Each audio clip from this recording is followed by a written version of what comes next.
Friends, I just pressed the let's go live button.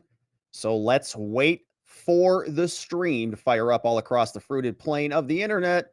Before we go ahead and get started, we do have some business to attend to as usual, but we can't get to it unless it's working. Is it work? It is working. That's great. Let's get started. Hello, my friends, and welcome back to yet another episode of Watching the Watchers Live. My name is Robert Gouveia. I am a criminal defense attorney broadcasting from the Valley of the Sun deep in downtown Phoenix, Arizona. And today, my friends, we are talking about the origins. We've got some questions about the old vid. Where'd that come from? For a long time, we couldn't even talk about it. Now we can because the evidence is basically undeniable at this point. But we had a hearing today. Remember, the Republicans are in charge of the House of Representatives, and they have a select subcommittee to investigate this origin, and we're going to get to the bottom of it. We had a very interesting day of testimony from John Ratcliffe. There were actually two other guys there as well, but for the sake of time, we're just going to hit the highlights. It was about a 2.5-hour proceeding. You can watch the full thing. It was on C-SPAN today, but I'm just going to pick out the highlights. We'll hit the opening statement from John Ratcliffe. We'll hear from the committee itself. Ratcliffe gave his oath. We got a bio. We had a couple questions, one come in from Comer, and another question about Fauci and whether he lied under oath.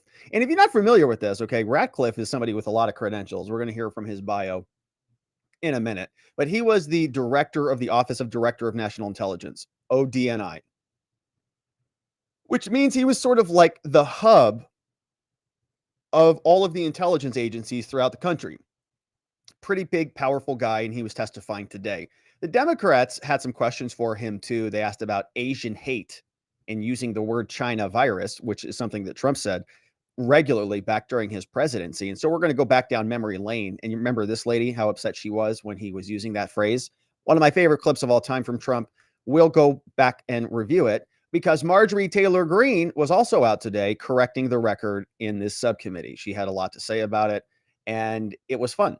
So we'll see what all of that entails for us.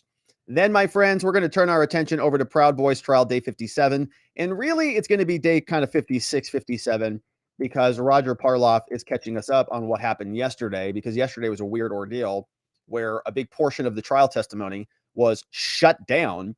Evidently, it was pretty explosive. They're making allegations that Zachary Rehl wasn't as nonviolent as he was claiming. And so we'll go back to Roger Parloff, who's back in the house, as you can see. He was out of town, apparently had a loss in the family or some family affairs to attend to. And so we're still praying for Roger. Hopefully him and his family are doing well. But we're going to listen to him and go back into the trial days activities for day 56 and 57 of the Proud Boys. And so you can see we've got a lot to get to with some clips in the beginning and then some reading in the aftermath. And if you want to be a part of the show, my friends, well, you got to go over to watchingthewatchers.locals.com. That's where our community resides. You can also join on YouTube as a member. We do extra member content. We did a morning stream today, a lot of fun where we have a little bit more casual stuff and cover some of the other stories we can't get to here. We'd love it if you joined us. Great way to support the show, connect with other people online in our community at watchingthewatchers.locals.com. Now, before we get into this show, we have to be properly fortified and nutrified. And the best way to do that is with our friends at Field of Greens. And we all know how sick we are of hearing about these weight loss pills and fad diets and all this stuff, new books and all this stuff all the time. But we all want to lose some of those leftover pandemic pounds. I get it. We know that those other solutions, they don't work. But this solution does. You know what might? Healthy vegetables and fruit and servings. You eat that and the weight would probably just fall right off.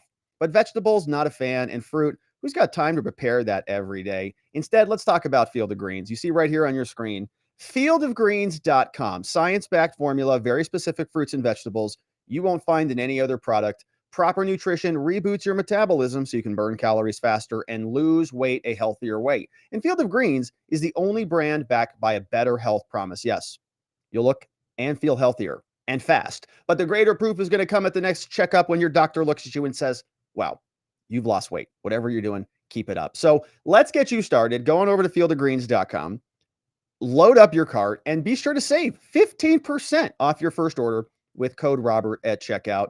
Don't forget to use code Robert at fieldofgreens.com. They've got stuff for athletes. They've got stuff for sleep. They've got stuff for joints. They've got stuff for weight. They've got stuff for energy and nutrition and fortification and green energy, the good kind, because the vegetables want to be eaten. Don't forget about it, my friends. That's why they're here. And so without any further ado, let's get right into the meat and potatoes of the day, because there is a lot. The origin of the pandemic, a mystery for a long time. A lot of people have been speculating. We're not really sure where it came from. Many others have known or had a good speculation that they were pretty sure where it came from. And now that the Republicans are in charge in the House of Representatives, they're asking questions. In fact, they have a whole subcommittee that is dedicated to investigating the origin of the pandemic. And they are doing their investigation now. In fact, they held a hearing that lasted about 2.5 hours where they brought in this guy.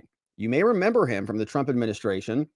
ODNI, Office of Director of National Intelligence. This is the director, John Ratcliffe. He's got credentials out the wazoo. He's been a part of the government and all these different agencies for a very long time.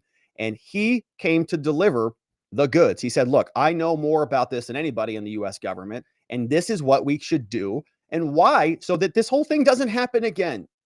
Remember, we just went through a pretty catastrophic era, if I do say so myself.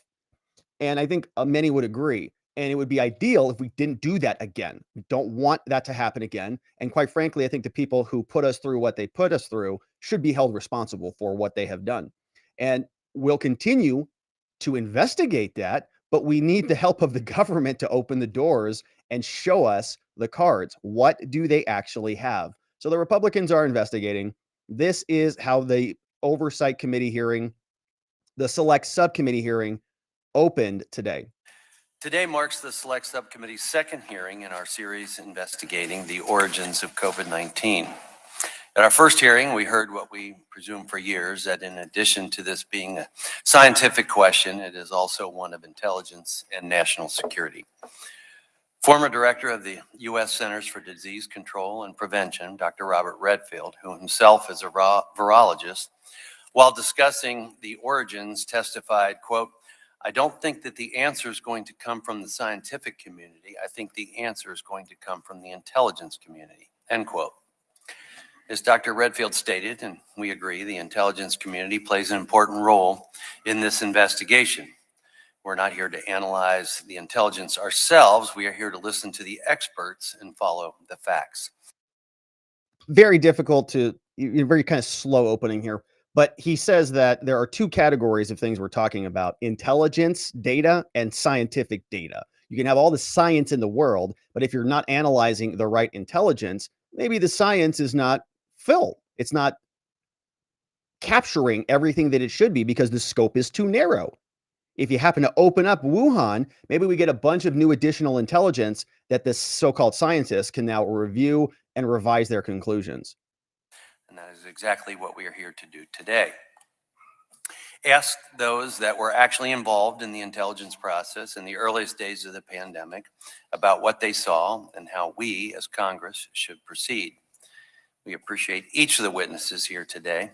I do want to highlight that, according to the Congressional Research Service, this is the first time a current or former director of National Intelligence has testified before the Oversight Committee. All right, so that guy's going to put everybody to sleep. So we'll fast forward through him. Now, I wanted to pause right here because look at a couple of the people in the background. Look at these nice two ladies. Well, I think they might even be grandmas. Look at how beautiful and lovely these grandmas are.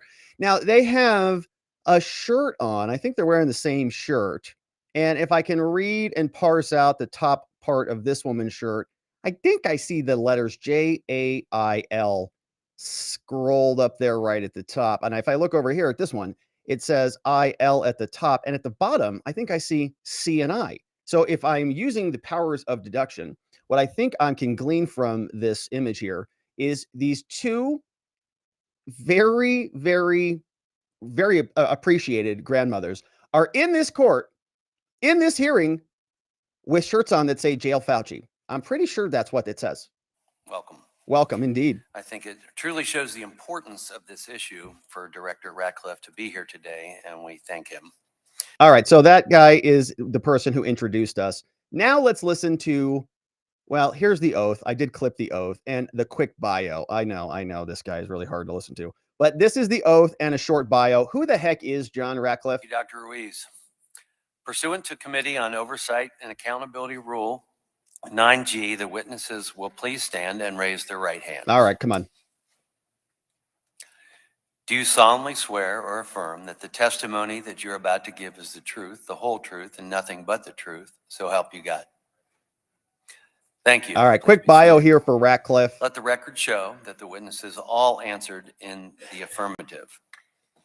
Our witnesses today are the Honorable John Ratcliffe. Director Ratcliffe was most recently the Director of National Intelligence, serving as the Principal Intelligence Advisor to the President. Prior to that, he served in Congress and as a member of the House Intelligence, Homeland Security, and Judiciary Committees. Okay, so you heard his bio, all the different committees, Homeland Security, Congress, all of them, right? Judiciary. So he's been around for a long time. So that's why they give these people this position. Remember, the ODNI, the Office of the Director of National Intelligence, there's something like 20 whatever number of agencies. I always forget the number. There's a lot of them, too many of them, way too many of them. And there is one coordinating office that's like the hub of all of the intelligence agencies. So you think of it like FBI, CIA, DHS, all of them. And then they all interface with the ODNI so that we have this interagency communication and all of this stuff. This was the guy in charge of the hub of the entire wheel. So he comes out now. He's not in office anymore. He was there in the Trump administration when the pandemic was roaring, when it all just emerged. And so now, as the dust is settling, Ratcliffe comes out, gives us a little bit of his opening statement. Chairman Wenstrup, Ranking Member Ruiz, members of the committee, it's a pleasure for me to be back in the House of Representatives, where I spent 6 years serving on the House Intelligence, Judiciary, and Homeland Security committees before leaving Congress when I was confirmed by the Senate to serve as the Director of National Intelligence in the Trump administration. My confirmation was actually the first in-person Senate hearing after the COVID-19 pandemic began. And during it, I promised to ensure that the intelligence community would be laser focused on getting answers to the virus's origins and spread. What follows is a brief, unclassified overview of what the intelligence community learned and knows, a synopsis of the relevant challenges that I encountered during this effort, and where I believe we must go from here. First, let me state the bottom line up front. My informed assessment, as a person with as much access as anyone to our government's intelligence during the initial year of the pandemic, has been and continues to be that a lab leak is the only explanation credibly supported by our intelligence, by science, and by common sense. Yeah. From a view inside the IC, if our intelligence and evidence supporting a lab leak theory was placed side by side with our intelligence and evidence pointing to a natural origins or spillover theory, the lab leak side of the ledger would be long, convincing, even overwhelming, while the spillover side would be nearly empty and tenuous. Nothing up here. Sorry. Were this a trial, a preponderance of circumstantial evidence provided by our intelligence would compel a jury finding of guilt to an accusation that coronavirus research in the Wuhan labs was responsible for the pandemic.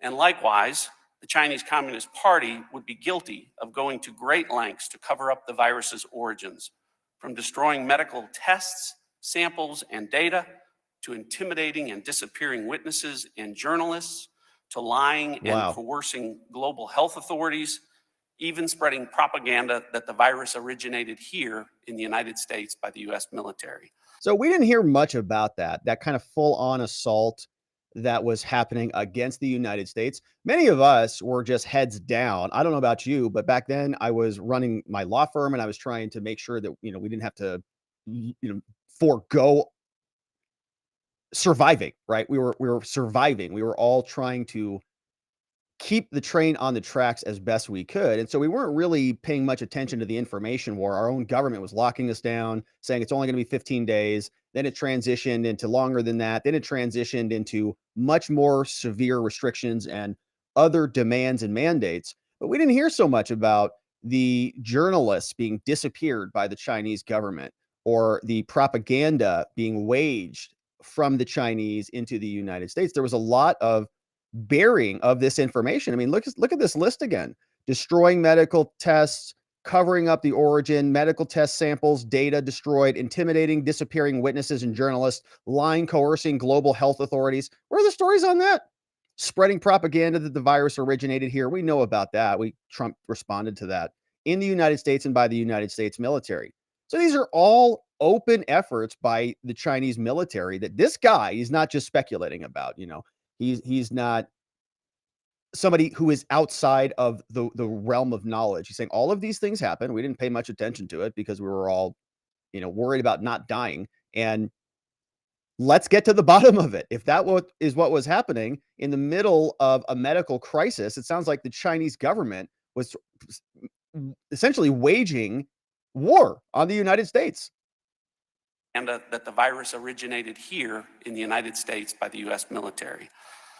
Their efforts continue to this day, as the Chinese embassy has formally objected to this hearing and this committee's efforts to ascertain the truth. And the Chinese government has done all of this while proving itself incapable of offering even a shred of exculpatory evidence. The intelligence community's sources on this issue are numerous, diverse, and unassailable, and I hope that the recent unanimous congressional support to require the declassification of our COVID origins material will make some of this available to you and the American people. Let us see it. Right now, a few of the intelligence community's agencies are publicly assessing that COVID-19 virus originated from a lab leak in Wuhan. And as this shift continues, the day will come when every single agency in the IC will make the same assessment, which begs the question, why have they not? Why haven't they? Yeah. It's a simple and obvious question that does not have a simple answer. Remember, we've got so many different of these so-called intelligence agencies, and they're really, I have a hard time finding them to be that intelligent if they can't even agree with each other. One says this is absolutely certain. The other says, well, we're not really sure about this one. I think FBI says we're sure, and CIA says we're not sure. So who's smarter? Based on our record here on this channel, we got to go with the CIA. We just haven't seen much of their work here, but we know what the FBI is capable of. So who is really intelligent? And if there's so many of these agencies, why can't they agree? And when we have one finding, the other one is not done. And we've talked about this here. Maybe the power lies in strategic ambiguity. They don't want an answer because if they have an answer, they got to do something about it. If they say, yeah, it was Fauci and Daszak and EcoHealth Alliance, and it was Wuhan lab, and Hunter and Xi and Biden were palling around in the Congo with one of their mining contracts. I don't care what happened, but we got to know about it so we can get to the bottom of it. But and then we can do something about that, but we've got to get to a conclusion. And if they reach a conclusion, that means it calls for action. So why not? The challenges that I and other senior Trump administration officials encountered while in office included legitimate concerns about our closely held sources and methods of intelligence, as well as illegitimate roadblocks that related to professional conflicts of interest and partisan politics. These included the headwinds created when a lab leak assessment was initially labeled falsely and falsely reported with near unanimity as a conspiracy theory by conflicted scientists and by mainstream press, while also being censored as disinformation by social media giants. That's us, man. That's our social media. That's our government keeping information away from us. They tell us for our own good. That none of this information being kept from us was for our own good. We had a right to know all of this. Internally, national and electoral politics were also influencing the analysis of our intelligence on China within the IC, as reflected in the January 6, 2021 report by the intelligence community's analytic ombudsman.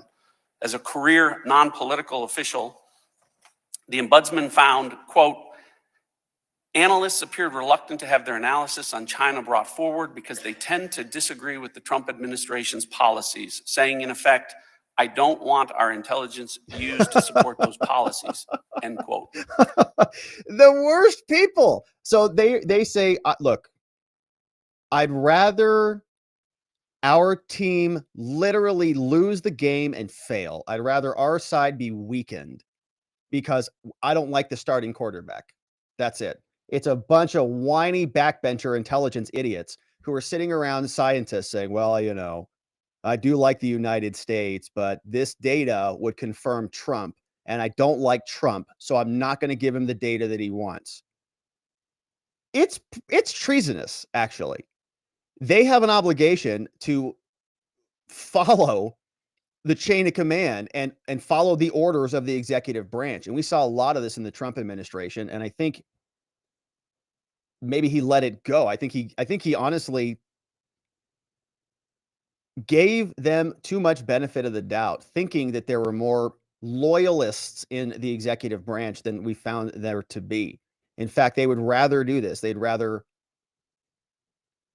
hurt the starting player and lose the game than do something to win. To this day, the CIA, which I believe is unquestionably the world's premier spy agency with an unrivaled capacity to acquire information, has continued to state that it does not have enough information to make any formal assessment.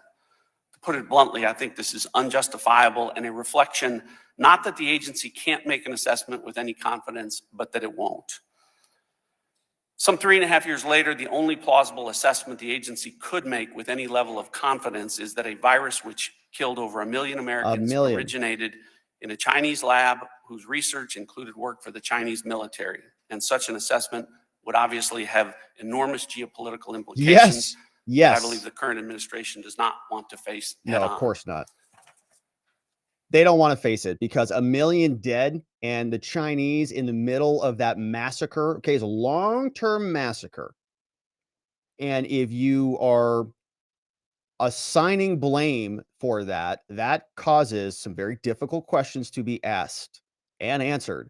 And if you then turn around and all the intelligence shows you they're spreading propaganda, they're deleting data, they're covering this whole thing up, maybe they're trying to take advantage of it. Maybe they had some angle to this thing that we are not familiar with that is still classified, that hasn't been revealed yet. But if you look around and you say, gosh, there's a weird pattern here. There seems to be this repetition of the Chinese government interfering and trying to harass with balloons or whatever, with police departments around this country, with propaganda, with TikTok, on and on and on. It's this never-ending onslaught. And you say, well, I guess COVID's the only thing that the Chinese government was very forthcoming with. Are you nuts? Of course not. They've been nefarious and draconian and, instigating in all of these other areas. But COVID, they were perfectly compliant with, and we learned everything about we needed from them. So this is more Ratcliffe. Let me close by saying that I think that the search for the truth should drive where we go from here, and everyone, from our intelligence agencies to members of the administration, to members of Congress, to public health officials, should put politics aside and let our intelligence speak the truth about what happened. Speak the truth to the Americans who deserve that truth, deserve justice, and deserve accountability. And only by seeking truth, justice, and accountability for this pandemic can we achieve the other equally important goal of preventing the next pandemic. Thank you, and I look forward to your questions.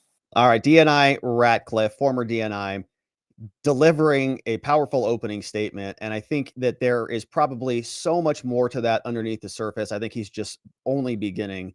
If we really, really knew what he wanted to come out and deliver, I can't even imagine what it would entail. But we have a couple lines of questioning. Of course, James Comer is somebody we cover a lot here. He's doing a very good job investigating many things at this time. Representative Comer asks Ratcliffe about the origins and says this is indicative that this is getting worse every day. The more and more they discover, the more and more they learn about this, the more details that are revealed, the worse it gets. Director Ratcliffe, once you became director, did Dr. Fauci relay any of these concerns to you that may have come from the lab? He did not. And why do you think he did not?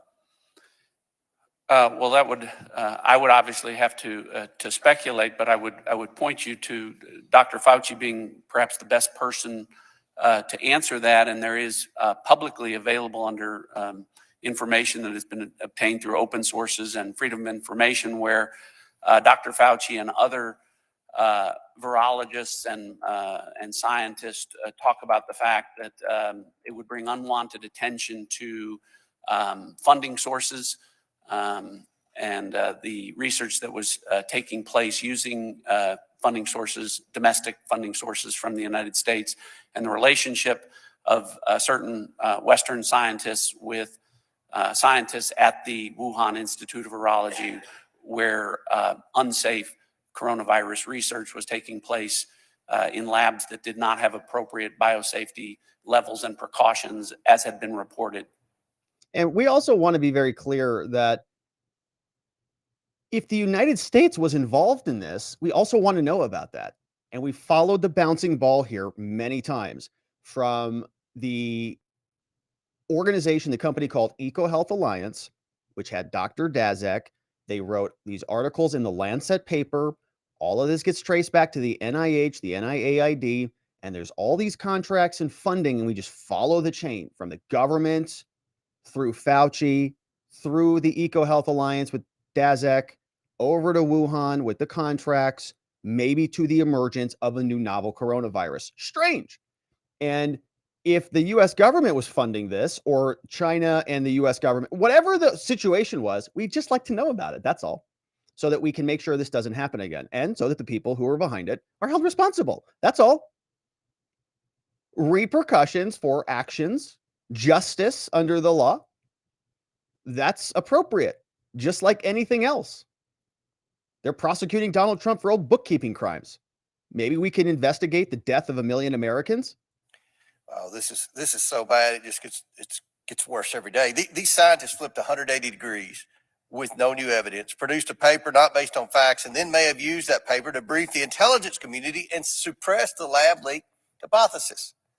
This is a how-to manual in orchestrating a cover-up by using some of the most powerful and influential institutions in our country. If you ask me, this was set in motion by Dr. Fauci to hide U.S. funding of gain-of-function research and dodge accountability for a virus that has killed more than 1 million Americans. This must be investigated. Thank you, Mr. Chairman, and I yield back. Get to the bottom of it. And whatever China did as a result, or whatever Fauci did, or whatever EcoHealth did in conjunction with the Chinese and the military and all the different people involved, let's get to the bottom of it all. Now, there was another great question that came in to Ratcliffe. Very fun question. A question that many of us already know the answer to. Mr. Ratcliffe, do you think Fauci lied under oath? Now, if you were in Dr. Fauci's position, would you have denied that the NIH's role in gain-of-function research at the Wuhan lab? No.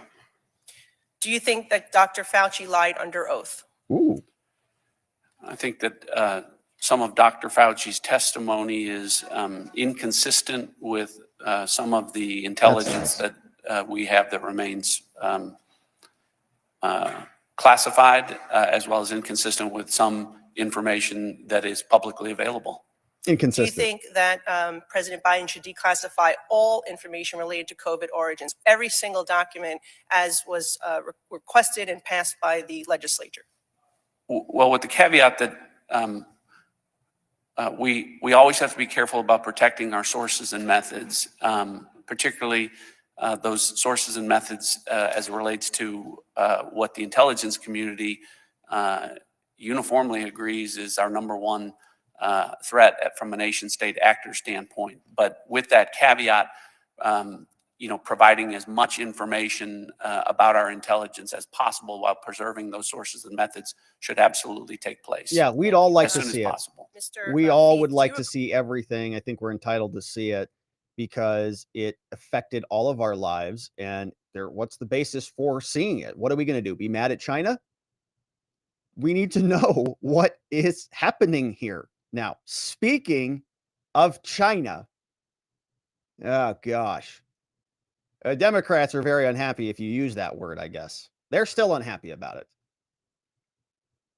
Now, we remember one of the best moments of the Trump presidency ever was this moment. I can't even take it. You remember when Donald Trump was standing there in the White House press briefing room and courageously leading America through a pandemic.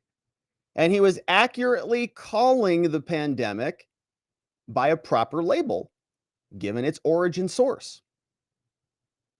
And we had this hysterical woman who was so outraged by the label that the following exchange ensued. Okay, why do you keep calling this the Chinese virus? There are reports of dozens of incidents of bias against Chinese Americans in this country. Your own aide, Secretary Azar, says he does not use this term. He says ethnicity does not cause the virus. Why do you keep using this? A lot of people say it's racist. It's not racist at all. No, not at all. It comes from China. That's why. It comes from China. I want to be accurate. About Chinese Yeah, Americans please, in John. this country. Please. The aides behind you. Are you I have comfortable with this term? I have great love for all of the people from our country. But as you know, China tried to say at one point, maybe they stopped now, that it was caused by American soldiers. That can't happen. It's not going to happen. Not as long as I'm president. It comes from China. It comes from China. No, not racist at all. No, it comes from China. And she did not like that. Okay, why do you keep calling this the Chinese virus? There are reports of dozens of incidents of bias against Chinese Americans not in racist this at all. country. No. Your own aide, Secretary Azar, says he does not use this term. He says ethnicity does not cause the virus. Why do you keep using this? A lot of Because it people comes say from it's China. racist. It's not racist at all. No, not at all. It comes from China. That's why. It comes from China. I want to be accurate. About Chinese Yeah, Americans please, in this John. country. Please. The aides behind you. Are you It comes from China. Next question, not racist at all. No. And he should have won 49 states. I'm not sure why he didn't with that type of leadership. Joe Biden can't even come out there and answer a question most days. So that was a little trip down memory lane, a ton of fun. And they're still upset about this, man. We fast forward here to today. They're printing out phone boards and ranting about this. We're asking about the origin of this. They're still mad about the names. This hateful rhetoric online has had deadly consequences. According to the Center for the Study of Hate and Extremism, Oh, there's a Center for the Study of Hate and Extremism? Wow, I wonder what they do there. I wonder what they focus on. Do they focus on hate and extremism? I wonder who falls within those categories. Do you listen to these congressional idiots? This is what they do. They just have fake committees, and somebody should just write a committee on why Trump never said anything racist. Just form a committee. Oh, yeah? Your committee on hate and online rhetoric? Well, my committee, the Trump never says anything racist committee, disagrees with you. And we can just have those conversations every day. This hateful rhetoric online has had deadly consequences. According to the Center for the Study of Hate and Extremism, hate crimes targeting members of our AAPI community increased by 339% from 2020 to 2021. Words, my friend, matter. Trump's fault. We know that the CCP did not cooperate with international efforts to understand the origins of COVID-19, but President Trump made it worse. His words help perpetuate the CCP's misinformation campaign and assign blame for the COVID-19 pandemic on Asian American communities, and in doing so further hindered our nation's ability to implement an effective, evidence-based public health response. We must recognize the consequences of our words. All right, yeah, let's recognize the consequences. Okay, so here you can see this chart. I wonder how much time this poor intern put into assembling this chart. Donald Trump's rhetoric fueled anti-Asian hate online. Here you can see hashtag COVID-19. Wow, so they're monitoring hashtags online. Hashtag COVID-19. It's just going up this way, but the word hashtag Chinese virus is going up and up and up and up. And guess what? Trump started tweeting Chinese virus in March. Right around the time when he declared a national emergency, right around that same time. China virus. Well, because it comes from China and it's not racist at all. No, not racist at all. So you can see they're still upset about it. The impact they have on the communities we serve and how it shapes the national conversation on issues of critical importance to our health and our security. Dr. Lowenthal, you've warned about the dangers of politicizing intelligence and national security. As we seek to engage in a thorough fact-based analysis, what are the real-world consequences of distracting rhetoric and politicizing intelligence regarding the virus's origins? I don't know. They should just contact the Center for Hate, Bigotry, Xenophobia, and anti-LGBTQ plus expialidocious and get their take on it. Not going to get much there out of these congressional witnesses. But Marjorie Taylor Greene comes out and sets the record straight on all of that. She says, before we get into our line of questioning, let me just be clear about this, okay? Trump never said anything racist about this China virus, right? It came from China. It's a geographic term. And so why don't we get to the bottom of where it came from? And this is the origin conversation. I guess the term is relevant. Did it come from China or not? Let's get some answers on this. And Marjorie Taylor Greene clarifies this for us. I now recognize Ms. Greene from Georgia for 5 minutes.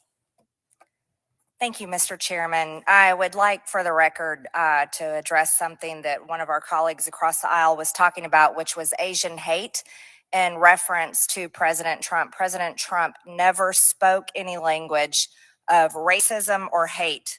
He did, however, call, and many of us have called the COVID-19 virus the Wuhan flu, the China virus, because we feel Not it racist at all. originated from China. I'd like to also state for the record that many viruses and diseases are named after the area that they come from. Exactly. Like the West Nile virus from West Nile, Uganda. Rocky Mountain spotted fever from the Rocky Mountains. Marburg virus from Marburg, Germany. Zika fever from the Zika forests of Uganda. Japanese encephalitis, German measles, and I could go on and on and on. We're really tired of the racism and name calling, and it needs to end. But we're really talking about the origins of COVID-19 here today, which is shocking to me because honestly, we've been talking about the origins of COVID-19 for 3.5 years. And every common sense American that I know pretty much understands where it came from. Came from the Wuhan Institute of Virology, and doesn't really care if the intelligence community says it did or didn't. I would like to point out that here we are. The intelligence community is able to figure out immediately who was leaking classified information in a Discord chat, but yet still doesn't want to say whether it came from the lab or didn't come from the lab. The intelligence communities seem to release or not release information based on how the information will affect the government that it seems to protect. Yet, unfortunately, so many times. Oh, no, Marjorie. So many times it doesn't release or not release the information. The people that it serves, and I'll remind everyone, is paid for by the taxpayers of America. I would like to point out that the State Department fact sheet on January 15th, 2021 knew a lot of information about the Wuhan Institute of Virology. So that means our intelligence community knew a whole lot more before that. They knew the U.S. government believes that there were several researchers inside the Wuhan Institute of Virology became sick in the autumn of 2019. Before the CCP first reported cases of COVID-19. They also knew that the CCP was preventing journalists, investigators, and global health authorities from accessing the Wuhan Institute of Virology.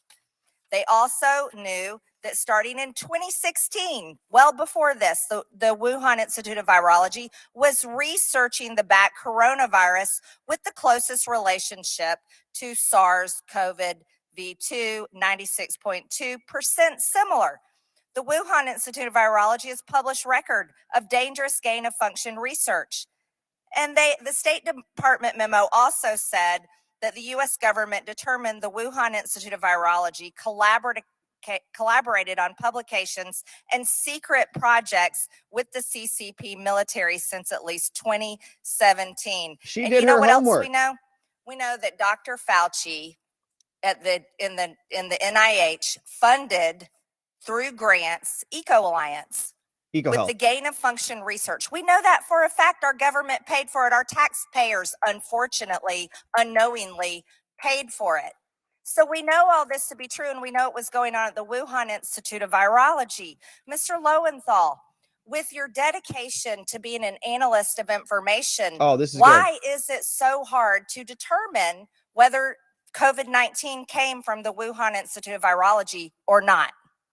Because the Chinese will not give us access to the information that we need. If they gave us the kind of access that Mr. Feith was talking about, if they gave us samples, if they gave us access to the records, and you will never be sure with the Chinese whether they're giving you the access that you want. We're never going to be able to say with a high degree of certainty. It's not going to, may I respond? This is ridiculous. You can't come to a conclusion because they won't give you all of the data. You can still come to a conclusion without the data. That happens all the time. You make decisions in your life regularly without knowing all the facts. You come to conclusions, you make an estimate, and you take action on it.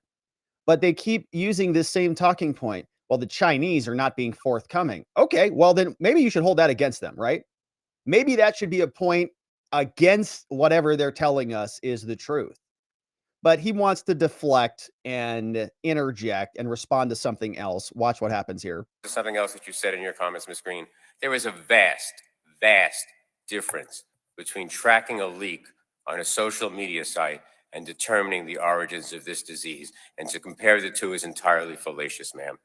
Dr. Lowenthal, you've said that you keep your him back. intelligence claims and information nonpartisan. Get him. In 2018, Mr. Lowenthal, you were quoted in the New York Times saying that President Trump is the best president that Russia ever had. That sounds pretty political to But me. I was no longer an intelligence officer at the time, ma'am. I'm a private citizen. Well, I think you have a difficult time keeping your political opinions out of your political analyst. Mr. Ratcliffe, you are quoted as saying, to this day, the CIA, unquestionably the world's premier spy. So she has done her homework, obviously. So she had a point. He got a little bit squirrely there, answered a question she didn't ask. And so she said, okay, hang on a minute here. She just flipped over to "you're a partisan hack" paragraph and said, hey, a minute. Just a reminder, you're a partisan hack, right? Okay, don't have another question for you. Moving on. Agency with an unrivaled capacity to acquire information and near limitless resources to do so has continued to state that it does not have enough information to make any formal assessment. To put it bluntly, this is unjustifiable and a reflection not that the agency can't make an assessment with any confidence, only that it won't. Could you elaborate, please, Mr. Ratcliffe? Well, I've talked about the overwhelming evidence on and intelligence on one side of the ledger. Yeah, that pretty supports obvious. that the lab leak is the only plausible assessment at this point in time, and that conversely, that there really at this point isn't anything that ties COVID-19 to nature. I talked about the fact that no environmental source, no intermediate host, no reservoir species. Nothing has ever been published that COVID-19 existed in any animal or species before the pandemic began. We make assessments all the time in the intelligence community with a fraction of the intelligence that we have available to us here. Again, I think this is a matter of won't, not can't. And I think that,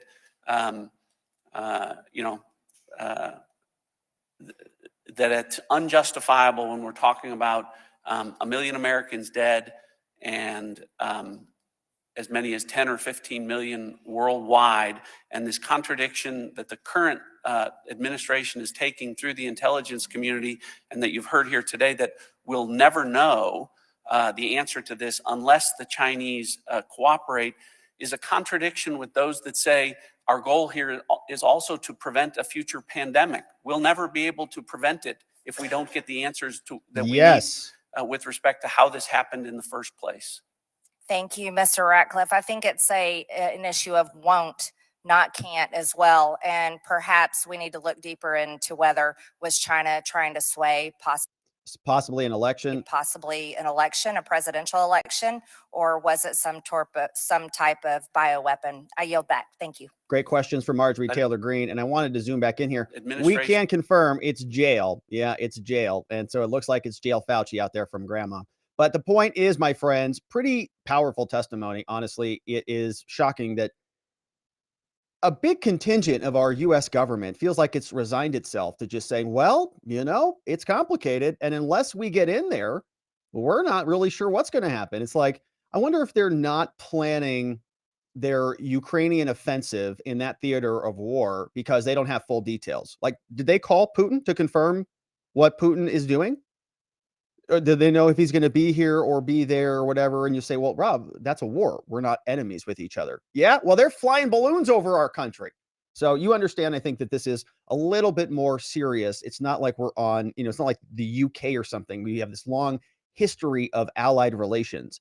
No, this looks like this is a situation where you don't give them the benefit of the doubt. You do come to conclusions. You do use your so-called intelligence agencies to generate some intelligence. An answer of I don't know, we don't know, or inconclusive is lacking in intelligence. That means you have failed your job. Your one job is to come to a conclusion. Can't do it? Well, maybe we should defund you.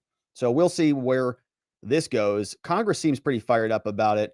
Hopefully we do get to the bottom of it, because America needs to know exactly what happened so we can prevent it from happening again. Now, my friends, we're going to change gears and jump over into Proud Boy's trial at this time, because we've got some explosive stuff that has been happening here. And we were not able to get to this yesterday because the court proceedings were closed.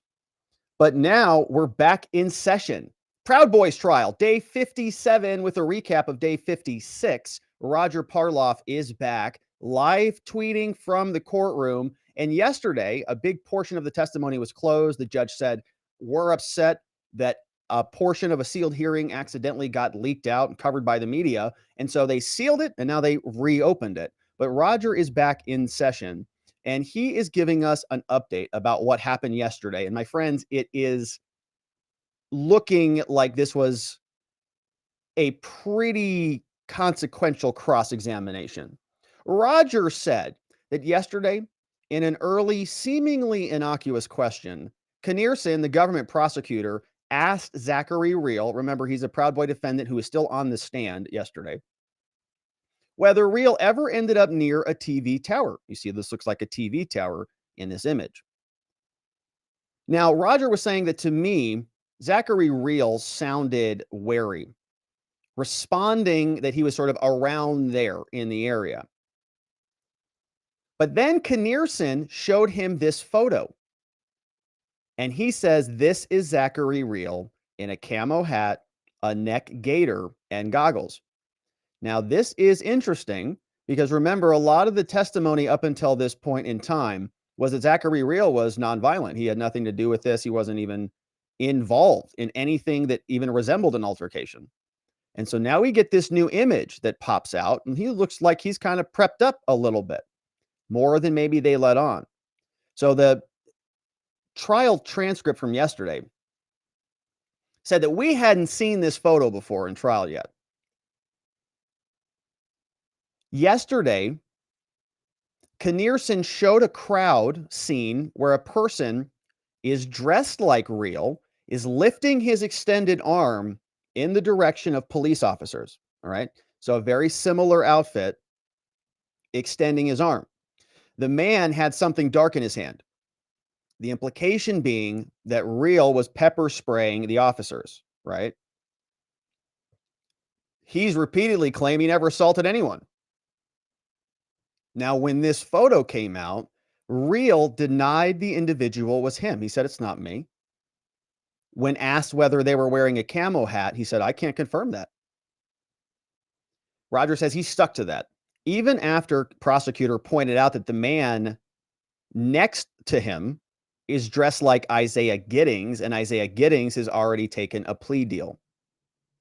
He says, I don't recall what Giddings wore that day. Now, Rogers is jumping in here. He says, look, if I was a juror, and yesterday they had to go into the courtroom, so they were in there and they were seeing it and they couldn't tweet, and it was a whole different experience, I'm sure. He says, in truth, if I was a juror, I'm not sure I would have understood that the accusation was that Rehl pepper sprayed an officer by having his arm extended. He says, I would have just concluded that the individual did something, though, so that Rehl was lying about not being that person. He says, the reason I'm confident about that is that pepper spray is the accusation from the lawyer's colloquy afterwards. He's hearing them talk about this. He's saying Carmen Hernandez formally demanded that the government turn over any materials that they have on this. And so they've been debating about this stuff. So Carmen Hernandez has been saying, wait a minute, pepper spray. You're saying now my client has a pepper spray photo? We've got evidence that he pepper sprayed somebody? I need that evidence. Give me that evidence. Turn over any materials from this, including from Isaiah Giddings that the government brought up in their testimony, and whether Giddings ever said in his interviews whether he saw or observed any pepper spraying, right? Carmen saying, pepper spray, what? You can't, where the hell did this come from? This is like a new accusation almost. At the end of the day last night, after the jury left, Hernandez moved for a mistrial, right? Outraged, but not because of the pepper spray. She moved for a mistrial, and she was joined by everybody else: Norm Pattis, Joe Biggs, the defendant, the defense attorney for Joe Biggs, the defendant, Nick Smith, and others, for showing a video depicting a black Antifa woman with a knife who gets knocked unconscious by a single brutal punch repeatedly. Apparently, Zachary Rehl posted the video on Parler saying, quote, she got what she deserved. And the government was allowing this in because they said this is what they did for recruitment, right? They're making this conspiracy. They're saying these guys are basically a giant gang, and they post these videos to go recruit. And so the judge is saying, well, if you got to prove a conspiracy, you might as well let them just show anything. And so they're showing stuff that's not even related, it sounds like, to January 6th, just for recruitment value. Okay. And we've seen this here in this trial before. And we know that part of this government's strategy, it would be mine certainly, is to play as much bad video as you can over and over, just on repeat, just loop it. Everybody, right? Whose house? Our house. All the bad thing, everything that they're saying is insurrectionary, just put it on repeat. And if you have a black juror on this jury panel, which I'm guessing they do, one thing that might be powerful would be to show a video of the Proud Boys cracking a black, quote, Antifa woman over the head, brutal single punch over and over. You just play it over and over again because of the many showings of a video. Rehl posted the video. He texted it also to his mom saying, enjoy, mom. The defense attorneys were upset about this, saying, how dare you just keep playing this over and over? It's cumulative. It's way too prejudicial. Judge Kelly denied the motion. He said, you know, the reason I let it play so much is because Zach was evasive in his answers. And he kept asking him to click on the link to see which one it was. So that's why I allowed it to play. Just play and play and play. Apparently, there's a much worse video out there that was Photoshopped, set to music, and other things. The lawyers are saying, Your Honor, this has nothing to do with this. It's racist. It has sexist overtones. It's unduly prejudicial. And it looks like the judge denied all of it. Let it in. You can play that stuff. It's very hurtful to the Proud Boys case, so it's perfect. Let it in. Now, this morning started a little bit late. Judge Kelly's going to rule on a couple other things about some text messages and about other evidence being introduced. Yesterday here, we talked about a motion to strike that was introduced by Carmen Hernandez on behalf of Zachary Rehl, talking about striking some evidence that was presented showing that the Proud Boys were at these other rallies. There was a rally in 2020 in Kalamazoo where the police said that the Proud Boys were marching peacefully. We covered this yesterday. And then they were attacked by the people on the sidewalk. Roger says the judge is probably getting a little bit squeamish about letting certain things in. Here are some text messages. And let's fast forward. Judge Kelly on the bench. All rise. Please be seated. All right, ladies and gentlemen, it's a beautiful Tuesday, he says. All right, we got a couple preliminary things to deal with, some evidentiary issues. He says, with regard to these text messages, I am going to allow the government to get into this. Perfect, of course. He thinks impeachment is appropriate. He thinks the Proud Boys can talk about entrepreneurship. He said that violence was an unintended consequence of their political activity. And he says Hernandez elicited it out of the testimony, and so it's all fair game. Perfect. Point to the government. What a surprise. Now, Judge Kelly is discussing some other issues that he really can't piece together. He's responding to some emails. Sounds like some debate over this new evidence that Carmen wants to admit. He can't really hear it. Hernandez is now arguing against allowing the government to introduce certain paragraphs. Hernandez wants to introduce this from the guilty plea from Giddings, and we'll fast forward through some of this preliminary stuff and get into testimony. The judge says this isn't something the government introduced in its case in chief.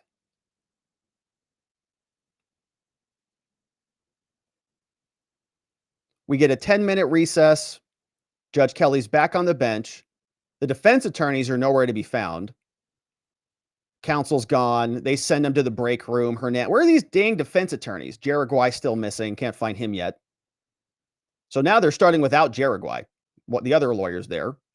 Now there's a sidebar. Judge says we're going to stop tomorrow. Sidebar still going on. Woo!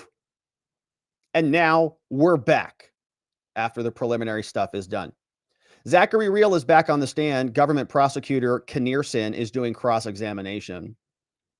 He says, all right, Mr. Rehl, picking up where we left off yesterday. So I want to go back to August 2020. You went to a rally in Fayetteville. You went to a rally in North Carolina in August, right? Yeah. And you viewed yourself as ready to use violence at rallies? He said, well, I'm prepared for the worst. I'm prepared for violence, but I did not hope for it. There was a rumor there when you were going, Zach, that Antifa was going to be there. Yeah. And you were kind of ready to F them out, weren't you? He says, yeah, I was actually.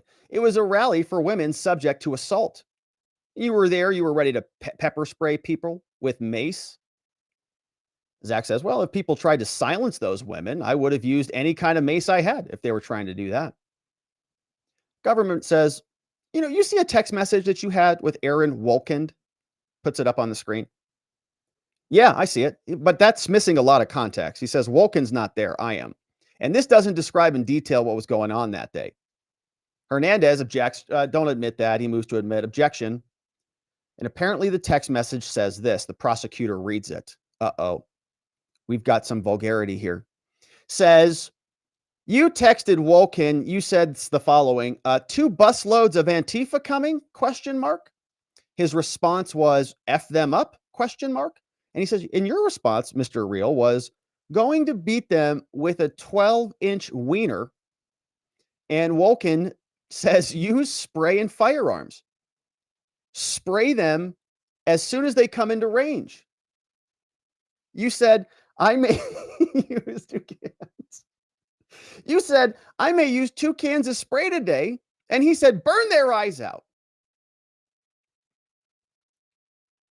And so they're talking about, hot dogs and plastic cylinders, gelatinous, orbs and things flying all over the place and beating Antifa with it, beating them with it, Yes, we're preparing for the worst. We don't seek out the violence. Wolkin says they're all weenies. We got to calm down here. Getting carried away over here. Rehl says that's what he's saying. And so the prosecutor says, all right, Zach, so you respond. Yeah, this is going on in trial. And I got to imagine the jurors are having the same experience. They're saying, yep, couldn't agree more. That you said they need a good whooping. You said that? Zach says, yeah, I was talking about the protesters, okay, who want to shut down the assault. Prosecutor is now switching to 12/12/2020. We're getting closer to 1/6. He says, Zach, I want to recount the fact that Tarrio made Bertino the leader of the Ministry of Self-Defense. And Bertino posted something in the chat like death before dishonor and other apocalyptic things. Did you see that?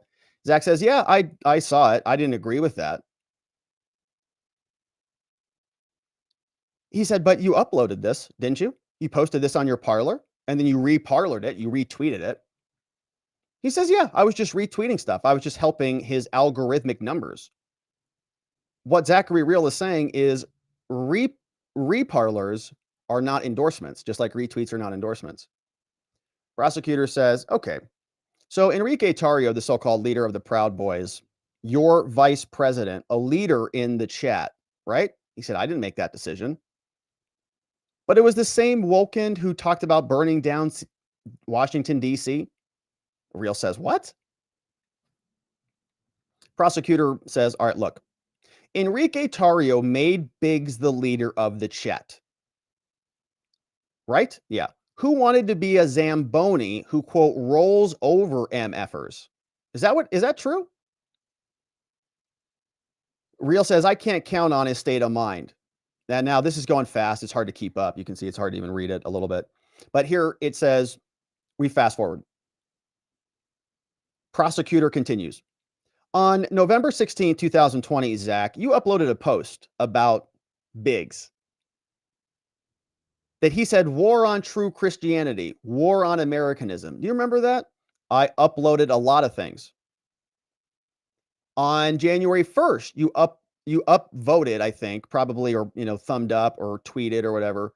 You uploaded Biggs's post. 2021 is the year we mind F and beat the heck out of Antifa. Remember that? Objection from Hernandez. Sidebar. Prosecutor comes back. Zach, did Enrique Tarrio make Ethan Nordine the leader of the chat? He's breaking this up now. Yeah. And George Meza was also invited by Tarrio. Objection beyond the scope.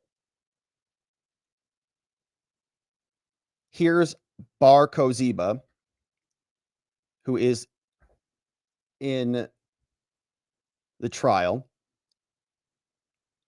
Prosecutor says that Tarrio invited all of these people into the chat.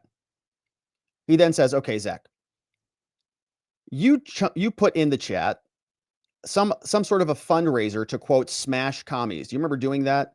He says, yeah, I mean, it wasn't literal. It was a joke. I want to show you these text messages that you sent to your brother. Carmen Hernandez, objection, overruled. You said in this text message to your brothers, quote, imagine making a fundraiser to go smash commies. He says, yeah, it's a joke. That's why it says LOL.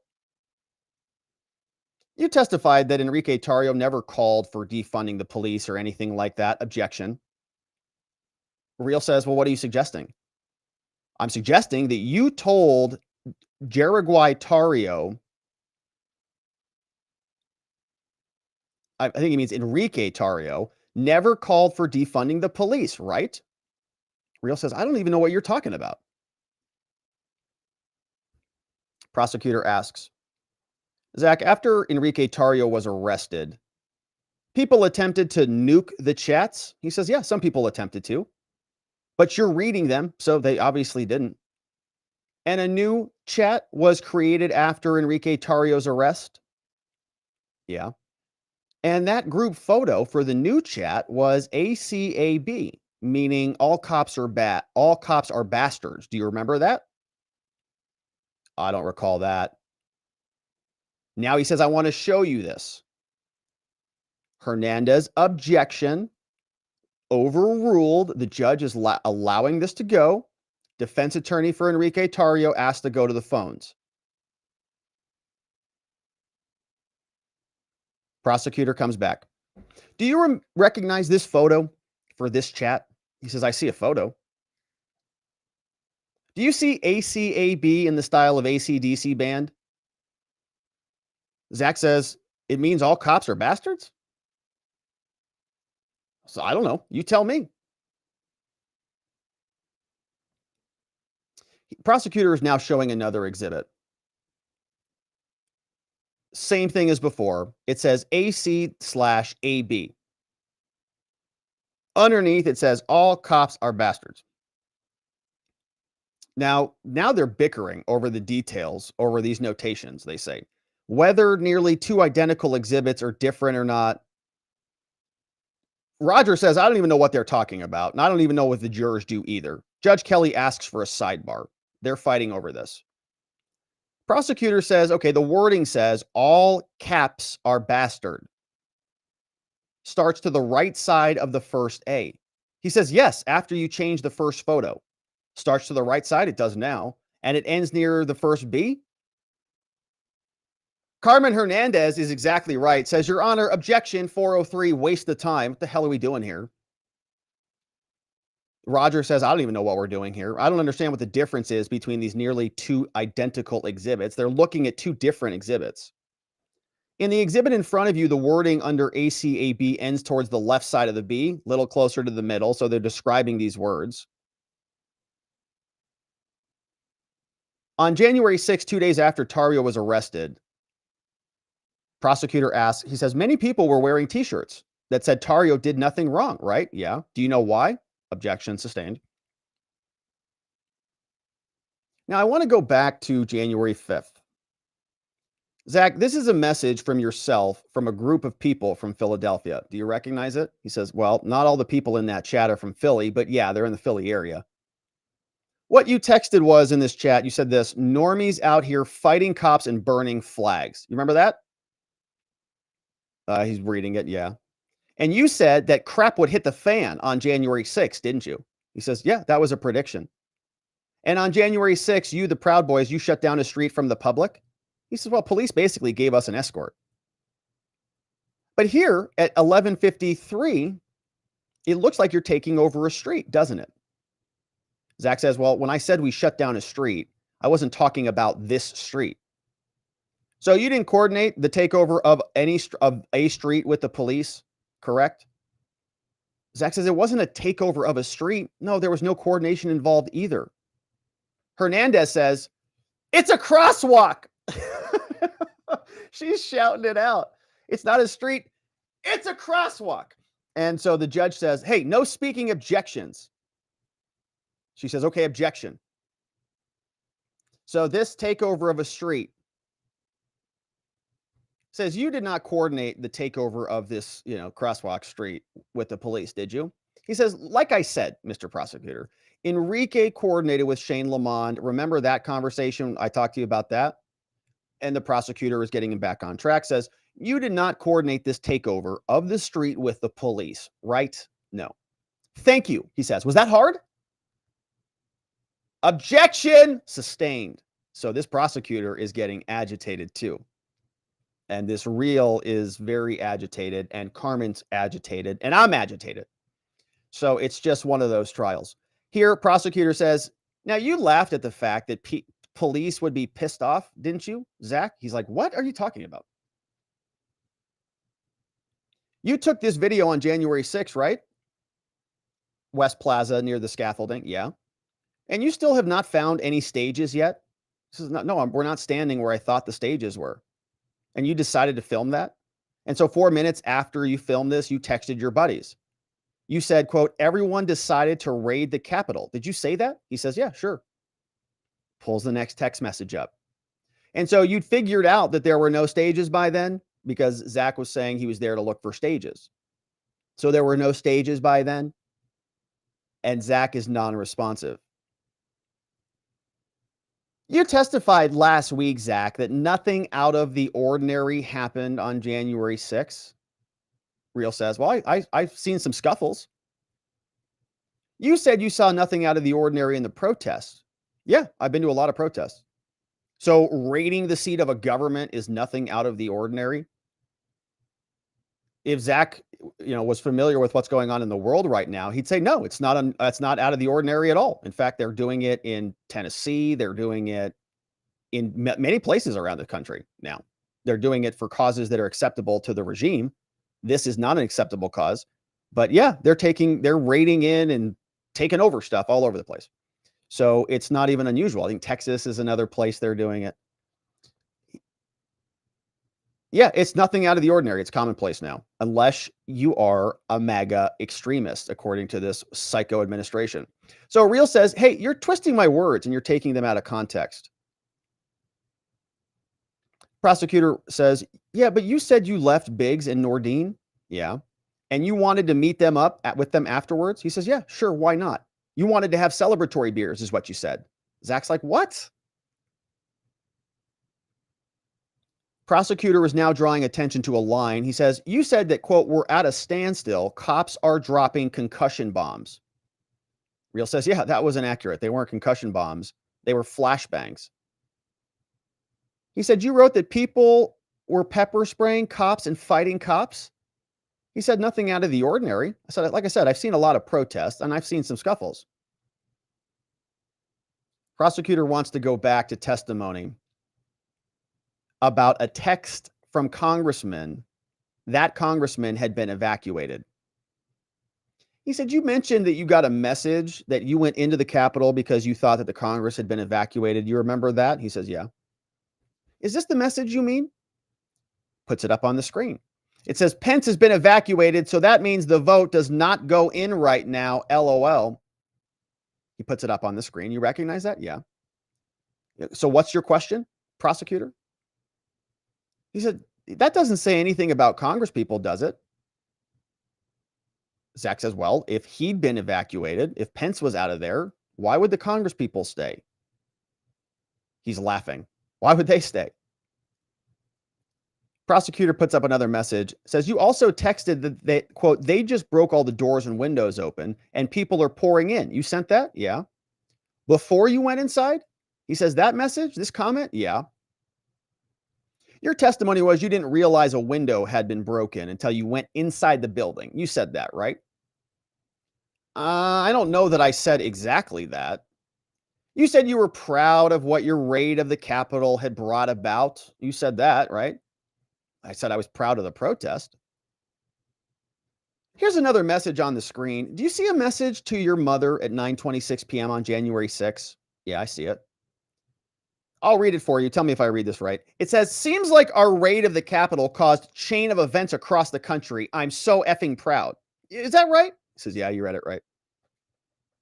You're proud?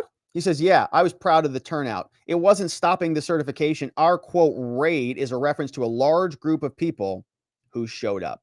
He says, oh, is that right? Well, let me show you this other exhibit. Now, this is another video near a TV tower.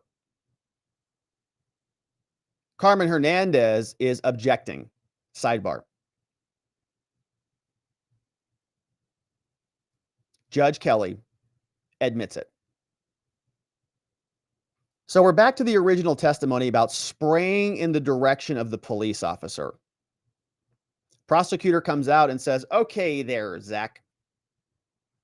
You've had overnight to think about it. You were spraying in the direction of police officers near that TV tower, weren't you? Objection, objection. They're all screaming their mouths off. May we be heard?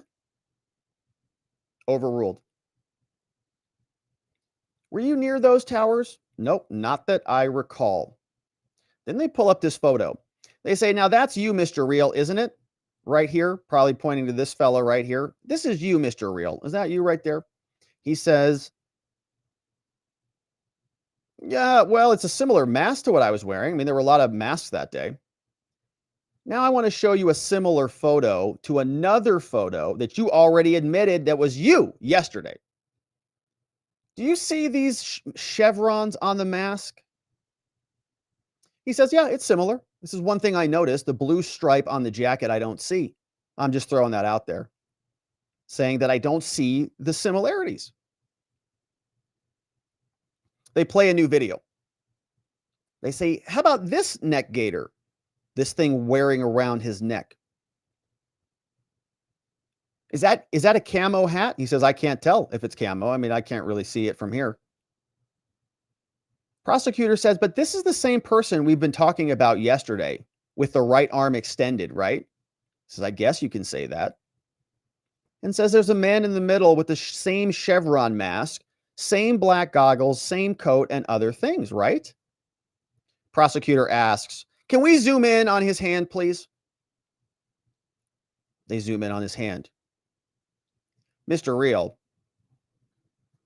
that's a spray canister in your hand, correct? He says, oh, well, I can't tell what it is. I imagine it's an Osno, which is a small handheld recording device that's just recording video. Prosecutor chirps back at him. Do recording devices have a line of substance coming out of them? Wow. What kind of camera does that? Rehl says, it's a really grainy video there. Says, we see coming out of your hand a substance coming out, right? He says, I see streams coming out all over the screen.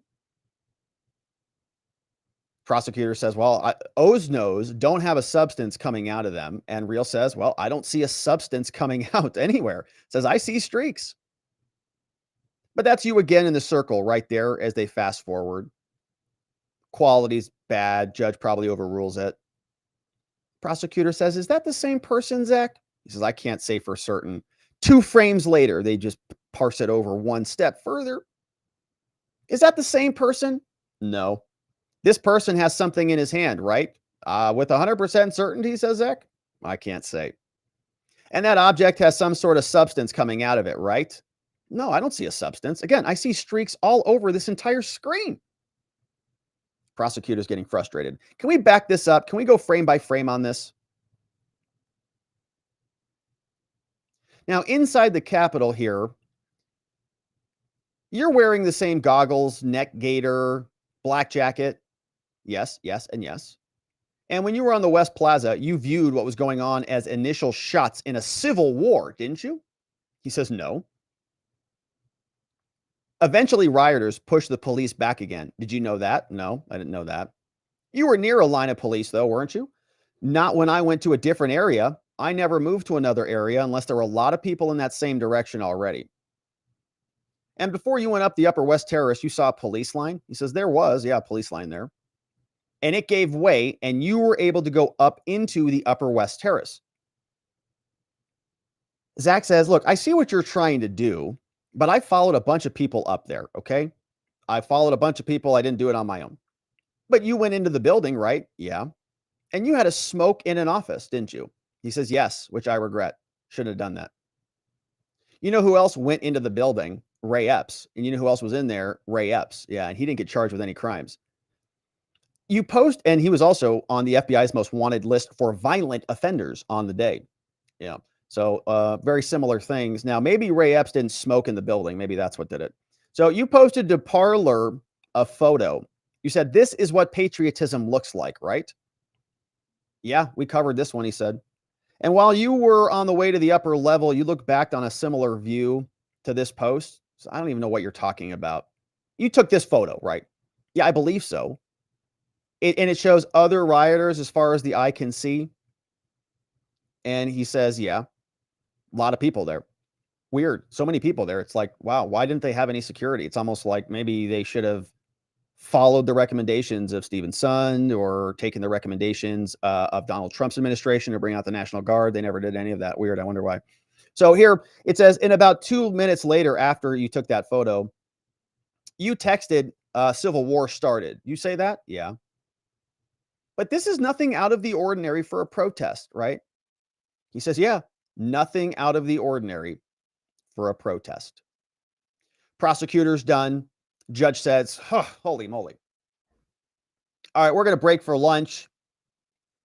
And Hernandez says, Judge, can we have an extra long lunch? I got to prepare for my redirect. Yeah, I'll give you an extra 15 minutes and we'll be back at 1:50, recessed. Now, Roger gives us a little bit of a note here. Says, okay, the jury wasn't told that the video of Rehl or the individual dressed exactly like him aiming something at a camera with streaks seeming to come out of that object was a body camera video. Whatever the object was, it was being aimed straight at a cop.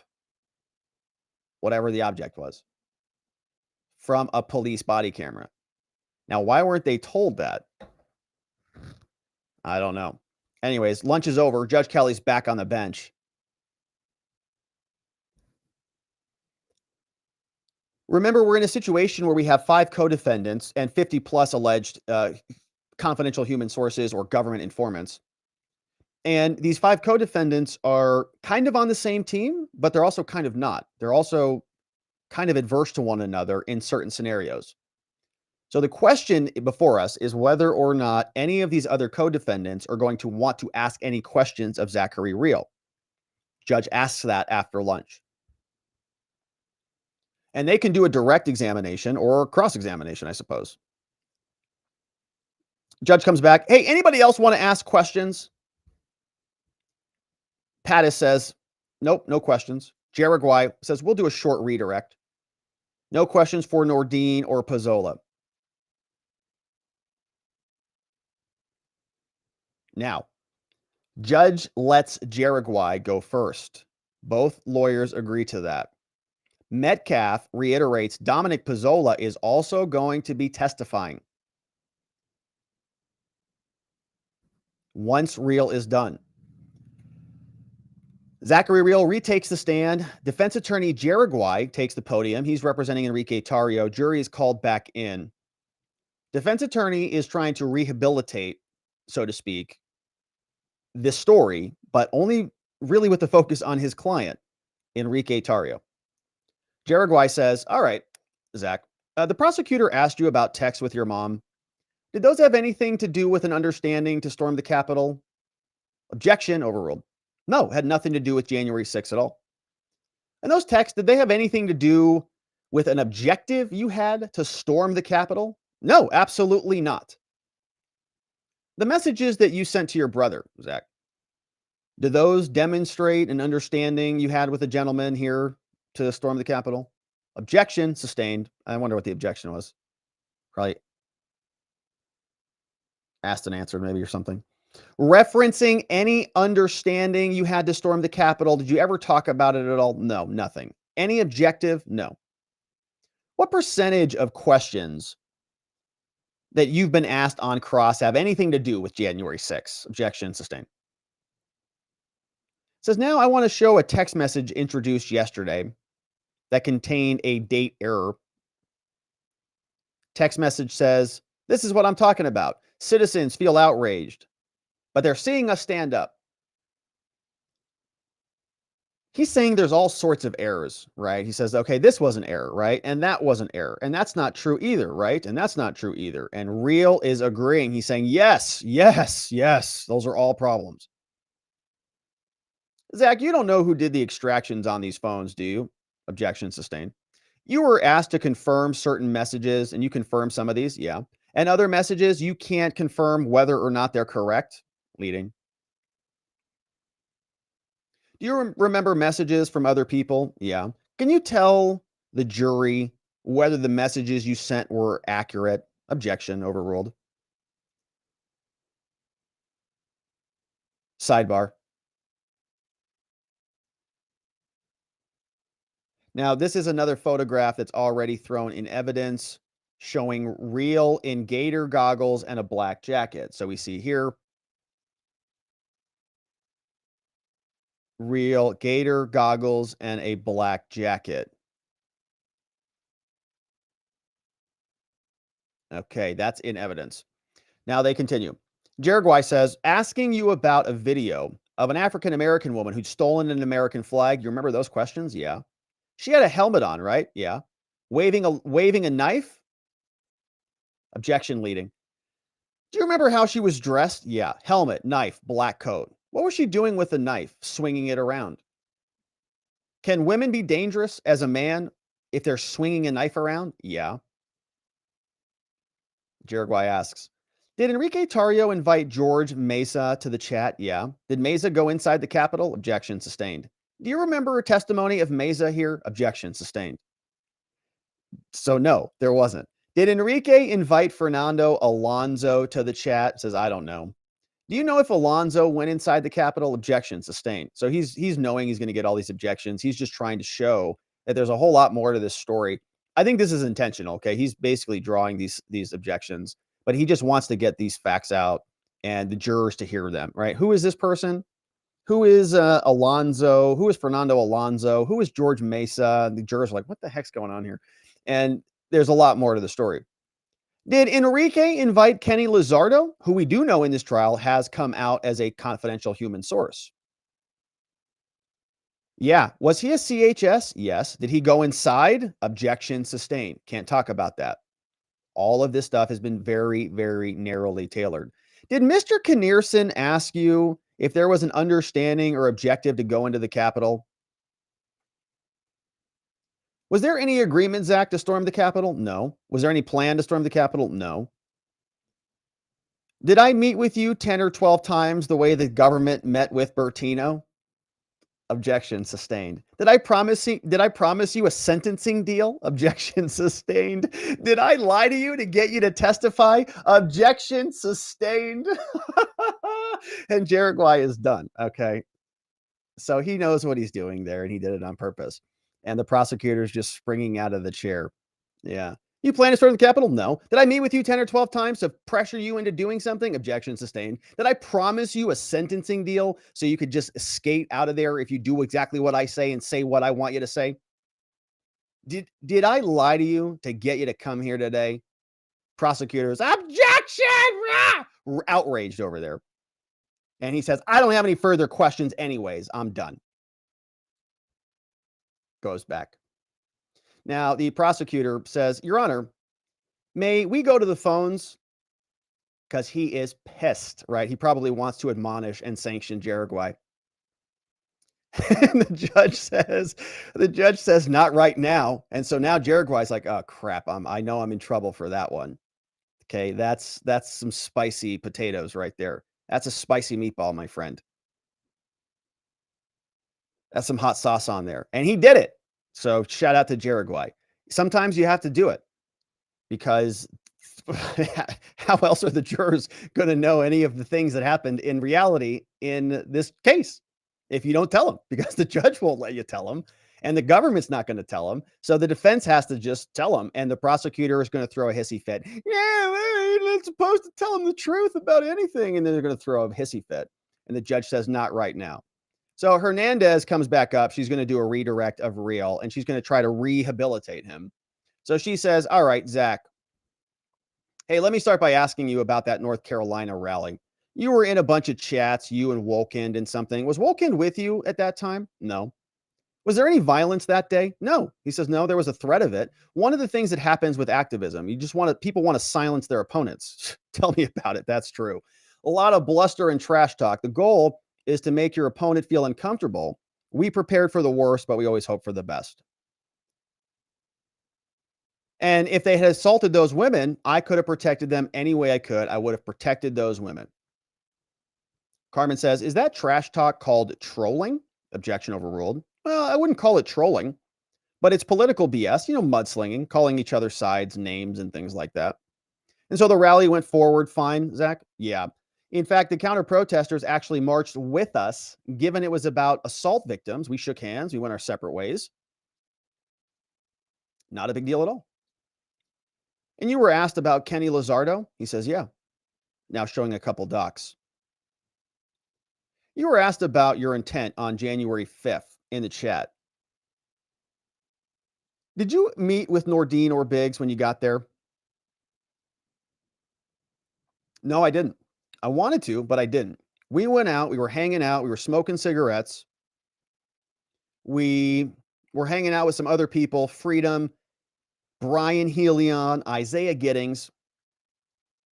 Did you run into somebody called Milkshake? Called Dan Lyons? He says, yeah, I did. He was walking around the streets drunk, making a jerk of himself. My and him crossed paths, and I was ticked off. I was mad he was making us look bad. I argued with Donahoe about kicking him out of the group. I believe Tarrio chimed in with my recommendations of what we should do. This was in the morning hours of January 6th. He says, yeah, trying to kick him out for making us look bad, being stupid. Says he would have made me look bad. Showing your basically, if you're out there making a fool of yourself, I wouldn't want to associate myself with you. Did this have anything to do with the chat? He says, I don't think he was in the chat. Carmen asks, you testified that you were concerned about protesting the election through legal means, correct? He says, well, I wanted the legal process to play out. Do you recognize this article? It's an American Thinker article dated 12/26/2020. Did you read this about that time, 2020? Yeah. She reads a quote. She says the quote is, it's for Mike Pence to judge whether the presidential election was held at all. And he's saying, was this your understanding? He says, my understanding at the time, and we can't hear it. This document suggested that Mike Pence had a role to play in the process of the count, right? Yeah. That it was a legal process, right? Not an insurrection. Yeah, a legal process. Okay, and we talked a lot about that here. We went through all the mechanics of the Constitution. In fact, there's a great report you can read about this on the Congressional Research Service that assembled it. And we spent a lot of time on this in the aftermath of the 2020 election here on this channel, talking about the mechanics of how it works. And I disagreed with the argument that Mike Pence could make some, a magical decision or whatever it is they were trying to allege at the time. I said, I don't see how that can be done here just according to the mechanics. But I still said it's a valid argument. I think you can still make the argument, and there is some room there to drive it through, right? And that's what the law is about, by the way. It's all adversarial. One side makes an argument, the other side makes an argument. Just because one side makes an argument you don't agree with doesn't mean it is an insurrection, okay? And that's what they have turned this into. So Mike Pence, he could have, right? If he would have done something a little bit different that day, the whole course of the country could have changed. And there would have been, at that moment, precedent. Everything is unprecedented until somebody does it. Nobody thought Donald Trump was going to be indicted until he was indicted. Okay. It just happened. So Mike Pence easily could have just said, you know what, this is right. And I think there's a problem here and I'm going to exercise this.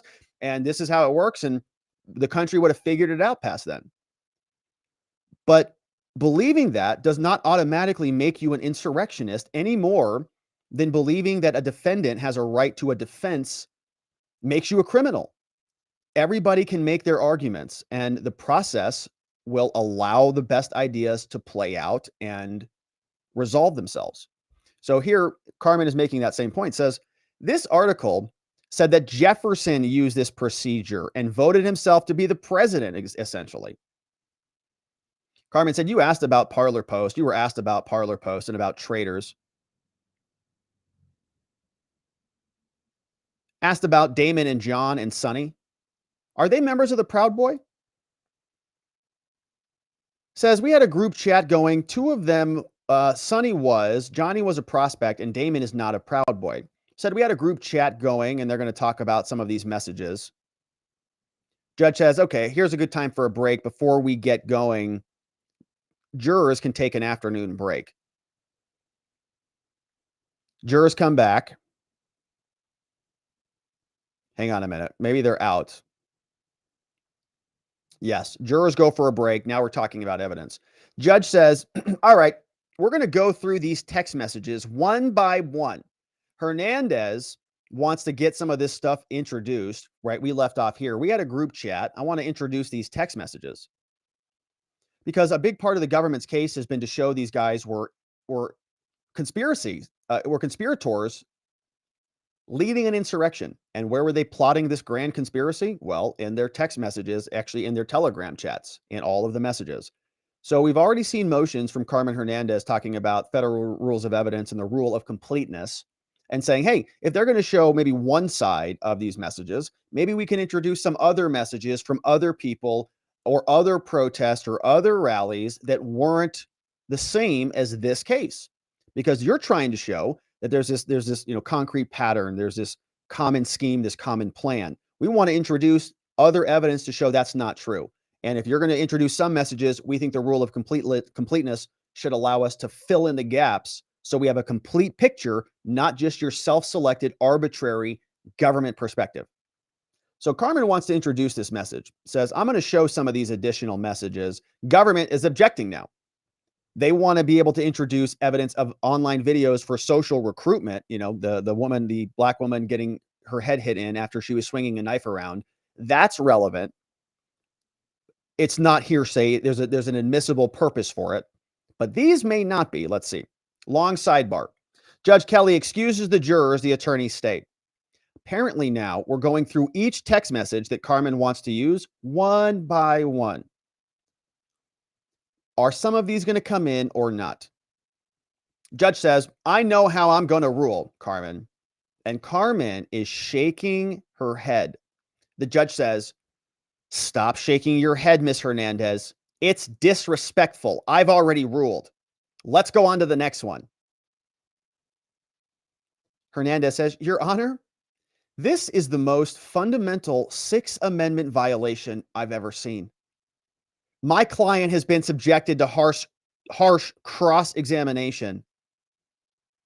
And now I'm not even allowed to present evidence to combat that and rehabilitate him after the government has been abusing him.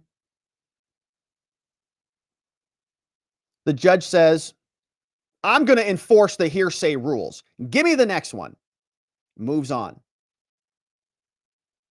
The statement that was going to be admitted that Carmen wants in is this statement from Zach. I believe the election will not be overturned. That might show that he's not going to insurrect the country and he's going to accept their results. Carmen wants to get that message in. Judge Kelly says, no, I'm going to enforce the hearsay rules. Sorry. Whatever the government wants to get in, gets in. Whatever Carmen wants to get in, sorry, hearsay rules. Judge is suddenly a stickler for the rules. Carmen is still arguing. And the judge says, Carmen, all right, gosh, will you please stop talking? Okay, stop it. I understand your argument. I disagree with it. And please give me the next text message that you want to use so I can exclude that one too. Carmen is still arguing about the first one.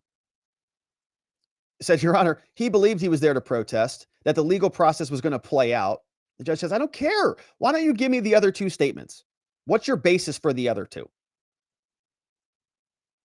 Another statement was, hopefully Pence has the balls.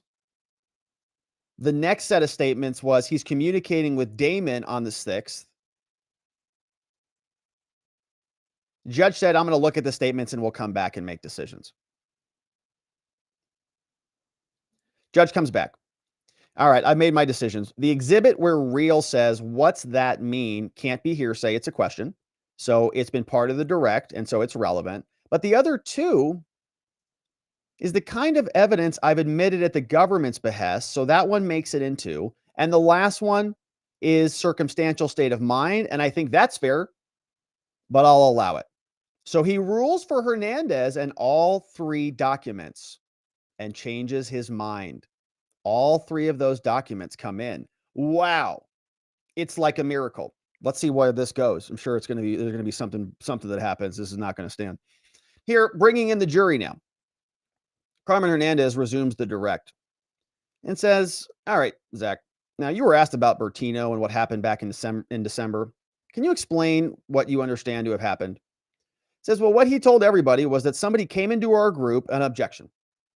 Can you explain your understanding? Objection. Judge Kelly strikes the answer. Carmen comes back. All right, Zach, the government showed you statements on the night of December 12th or the morning of the 13th about Bertino and the stabbing. Remember that? You said something about people were out for blood. Why did you say that? We were deceived into thinking he was a victim.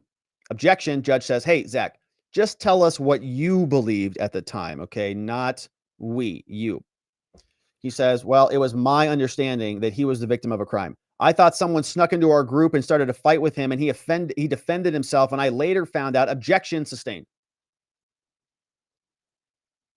On December 12th, Zach, your understanding was some of the things you said was based on your understanding that day? Yeah. And thereafter, what kind of actions did the Proud Boys take? Tarrio and some of you, he says, well, we did a number of things.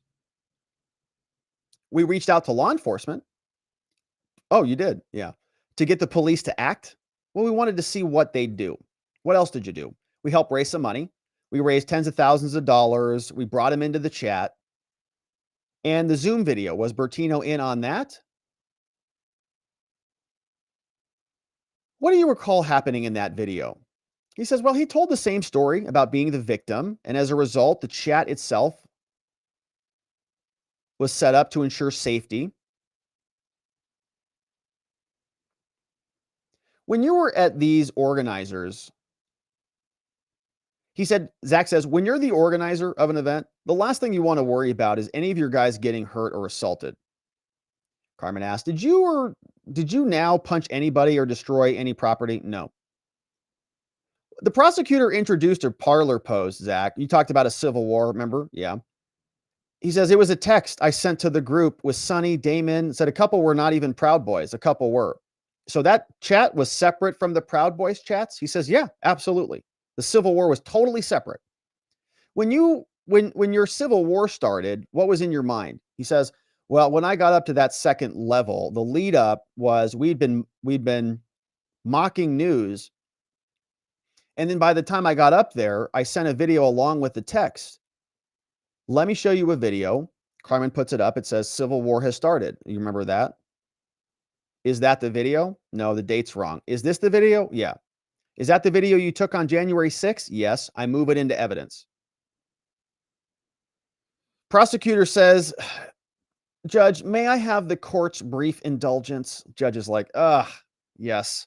Sidebar. Carmen comes back. You posted this at the same time as the Civil War mention, right? Zach says yes. Now they're talking about metadata. In the video or in the text, Zach is mocking the media reports, saying it's peaceful. There's nothing going on. Minutes later, I started finding out about everything. Carmen says, in your opinion today, is that your opinion today that everything was peaceful, Zach? He says, oh, no. Terrible day. A lot of bad stuff happened. I don't agree with what happened that day. I want to show you another picture. You posted something that says this is what patriotism looks like when the government fears the people, you have freedom. And when people fear the government, you have tyranny. Do you remember that? He said, yeah, at the time I took this is what I thought. The next day it looked bad, so I took it off social media. I didn't want the world to think I supported the disgrace that took place that day. He says, by the way, that's a Jefferson phrase also. Did you discuss your friends about the legal process for J6? Yeah. Showing him another document. The person in the text says, are you going to DC on J6? Rehl says, I'm going today. No bus. Says, do you think they'll overturn the election? Zach says, no, but it will be fun down there anyway. LOL. Yes, obviously. Now, Rehl said today, I thought at 12:14 that was the end of the road. Said, I had no expectation about the election. I just wanted to go and have fun. Okay, it was just a protest. Shows him another picture. And that's powerful. That's from a separate message that he's also saying. And they've only really been showing them, the bad messages. But these guys have a whole separate life other than this fictional insurrectionist narrative the government has created. Apparently, they said in a text that hopefully Pence has the balls. All he needs to do is the thing. Today, how do you feel about that? Rehl says, today, I hope Trump could pull something out of his hat, but I wasn't expecting it. This is consistent with the article in the American Thinker. Another text comes in. 1/6 at 1:18 p.m. Damon sends a message. Arizona just objected. Rehl says, what's that mean? They have a rep and a senator who object, now in special counsel for 2 hours. Next, they step down and each step in alphabetical order, right? They were actually doing the protest. They were actually doing the speaking of the votes, of the counting of the votes. Damon was one who told me later that Pence was being evacuated. They're now playing the video inside the Capitol where they are all standing around and smoking. And this looks reasonable to play. So they're standing around and smoking, and they says, that's me and Isaiah. I thought Freedom and Brian might be there, but I don't see them. Was there a name on the door? He says, no name on the door. Door was already open. And you lit up a cigarette in there, Zach? Yeah, regrettably, I lit up a cigarette. I'm sorry about that. Personally, I don't smoke. A lot of people in there were smoking cigarettes or weed. So I walked by, it looked like a break room. I said, screw it, and I went in. You said your first impression of what happened at a first bike rack breach was just a normal rally. Yeah, people acting rowdy, trying to get on stage before the stage is open. That's what I believed at the time was happening. And the same with the Civil War statement? He says, yeah. But later, Zach, you started deleting social media posts, right? He says, I kept photos. I deleted some public messages because I didn't want the public thinking I approved of those acts. And what's your judgment today about January 6th in total?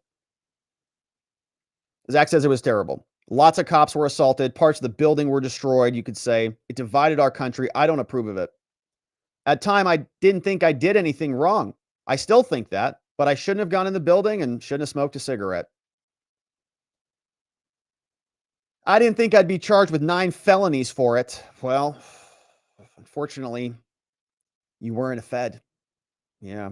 If you would have been somebody like maybe Ray Epps or somebody who was also wanted by the FBI, also at the initial breach, also inside the building, also interviewed by the J6 committee, but somehow escaped liability. I don't know how he did it. Might want to think about that, you know.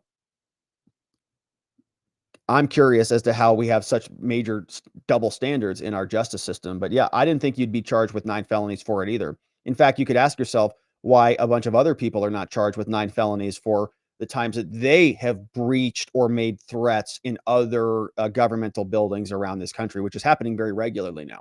Insurrections all over the place. Anything you want to say about your conduct that day or about your co-defendants? Objections from the defense. Pattis says, I don't want him to start speaking at all. Overruled says, if I did anything wrong, I apologize. I went there to protest. That's all.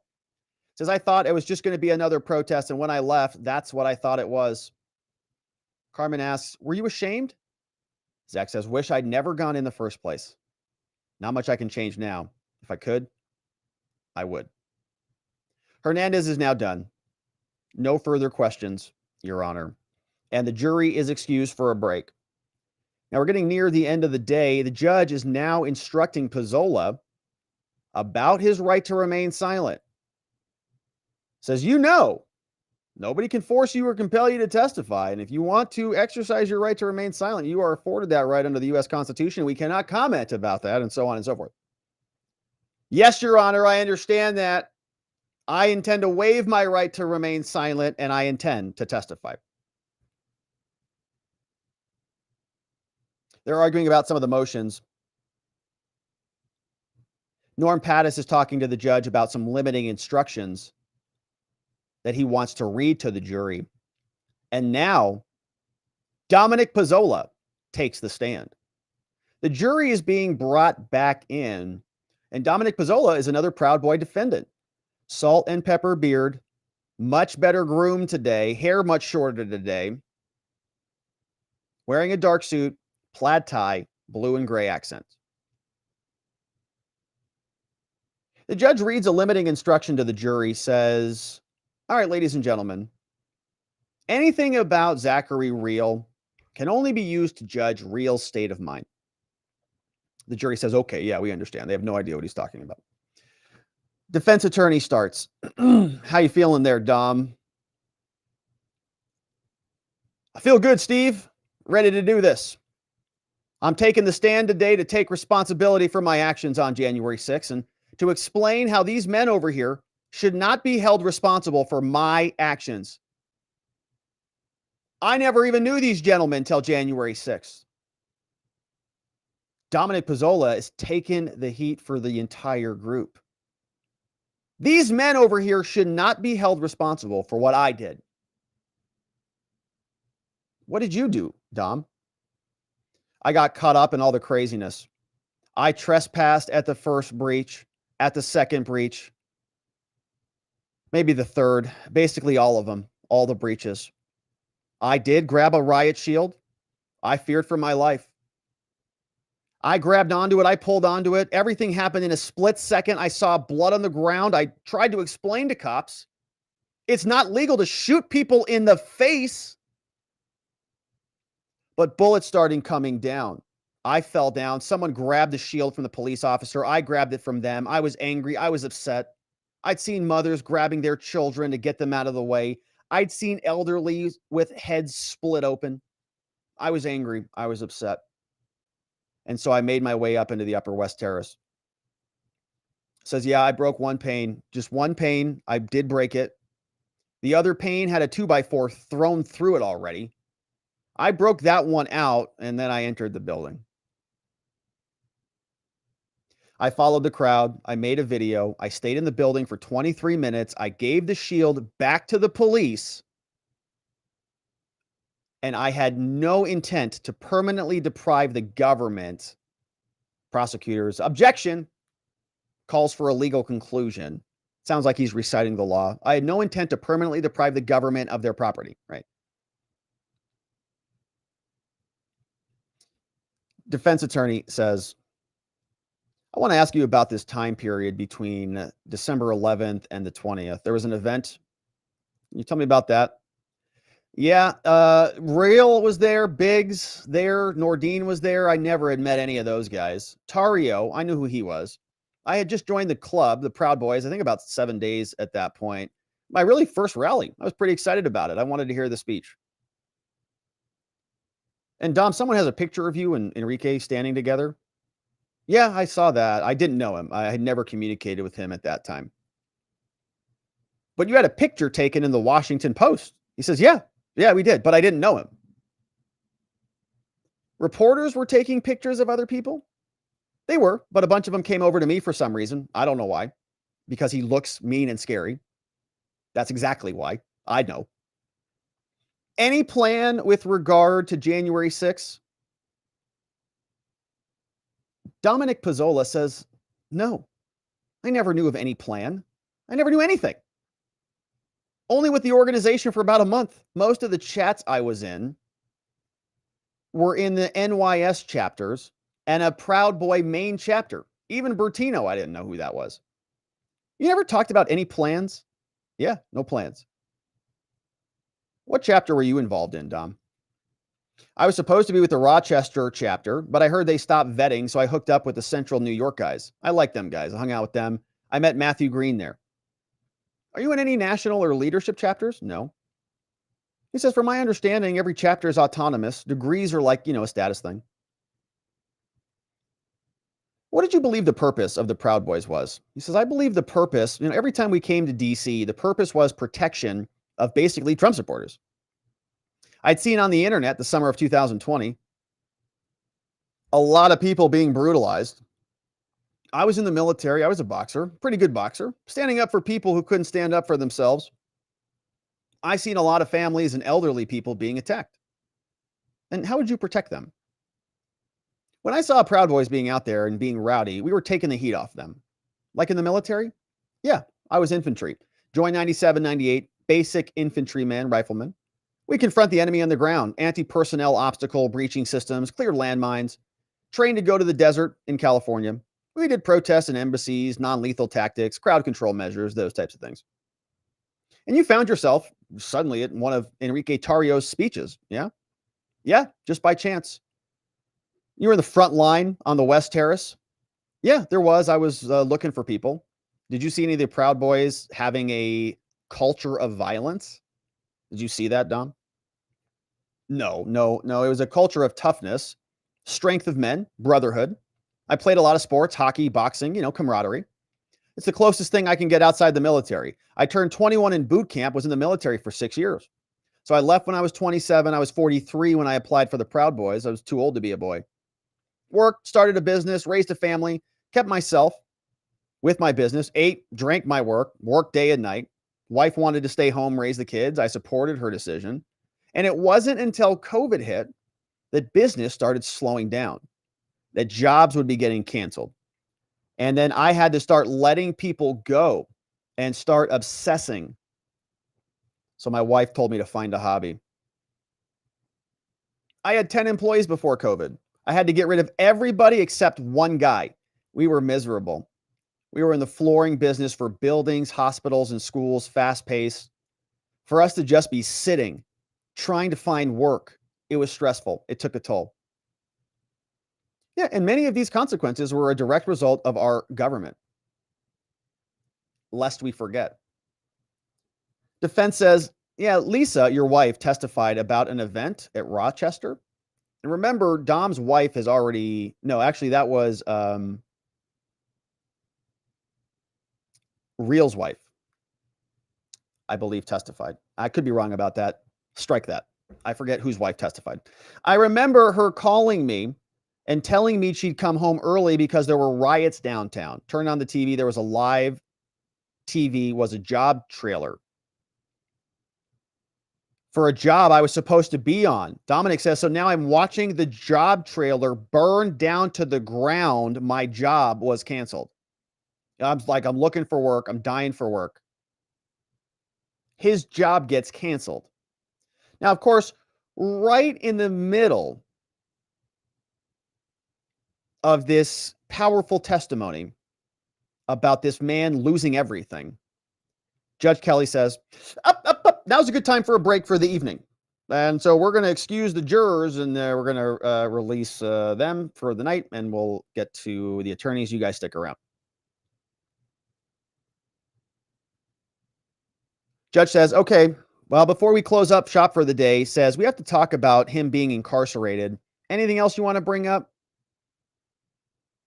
Defense says, I just want to consider the circumstances Pizzola was going through.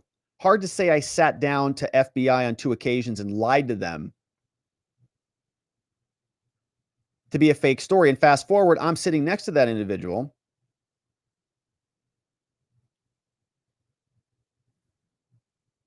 Let's see what's...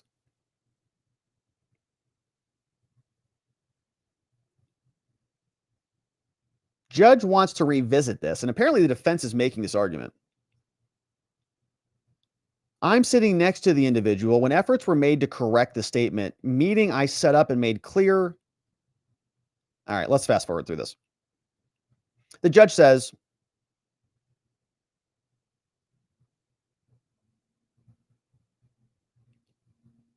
they're arguing about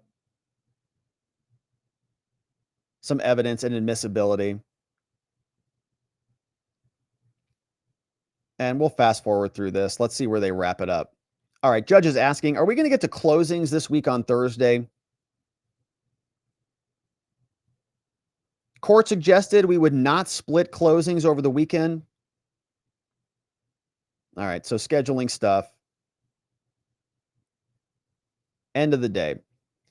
Prosecutor wants to know. Lawyers tomorrow at 9 a.m. says, no, we're going to have a late start. We're going to begin with the jury at 10 a.m. Let's compromise. Attorneys be here at 9:15, breaking for the day. All right, so we'll have some more preliminary stuff to attend to in the morning. But that, my friends, is day 56 and day 57 of the Proud Boys trial.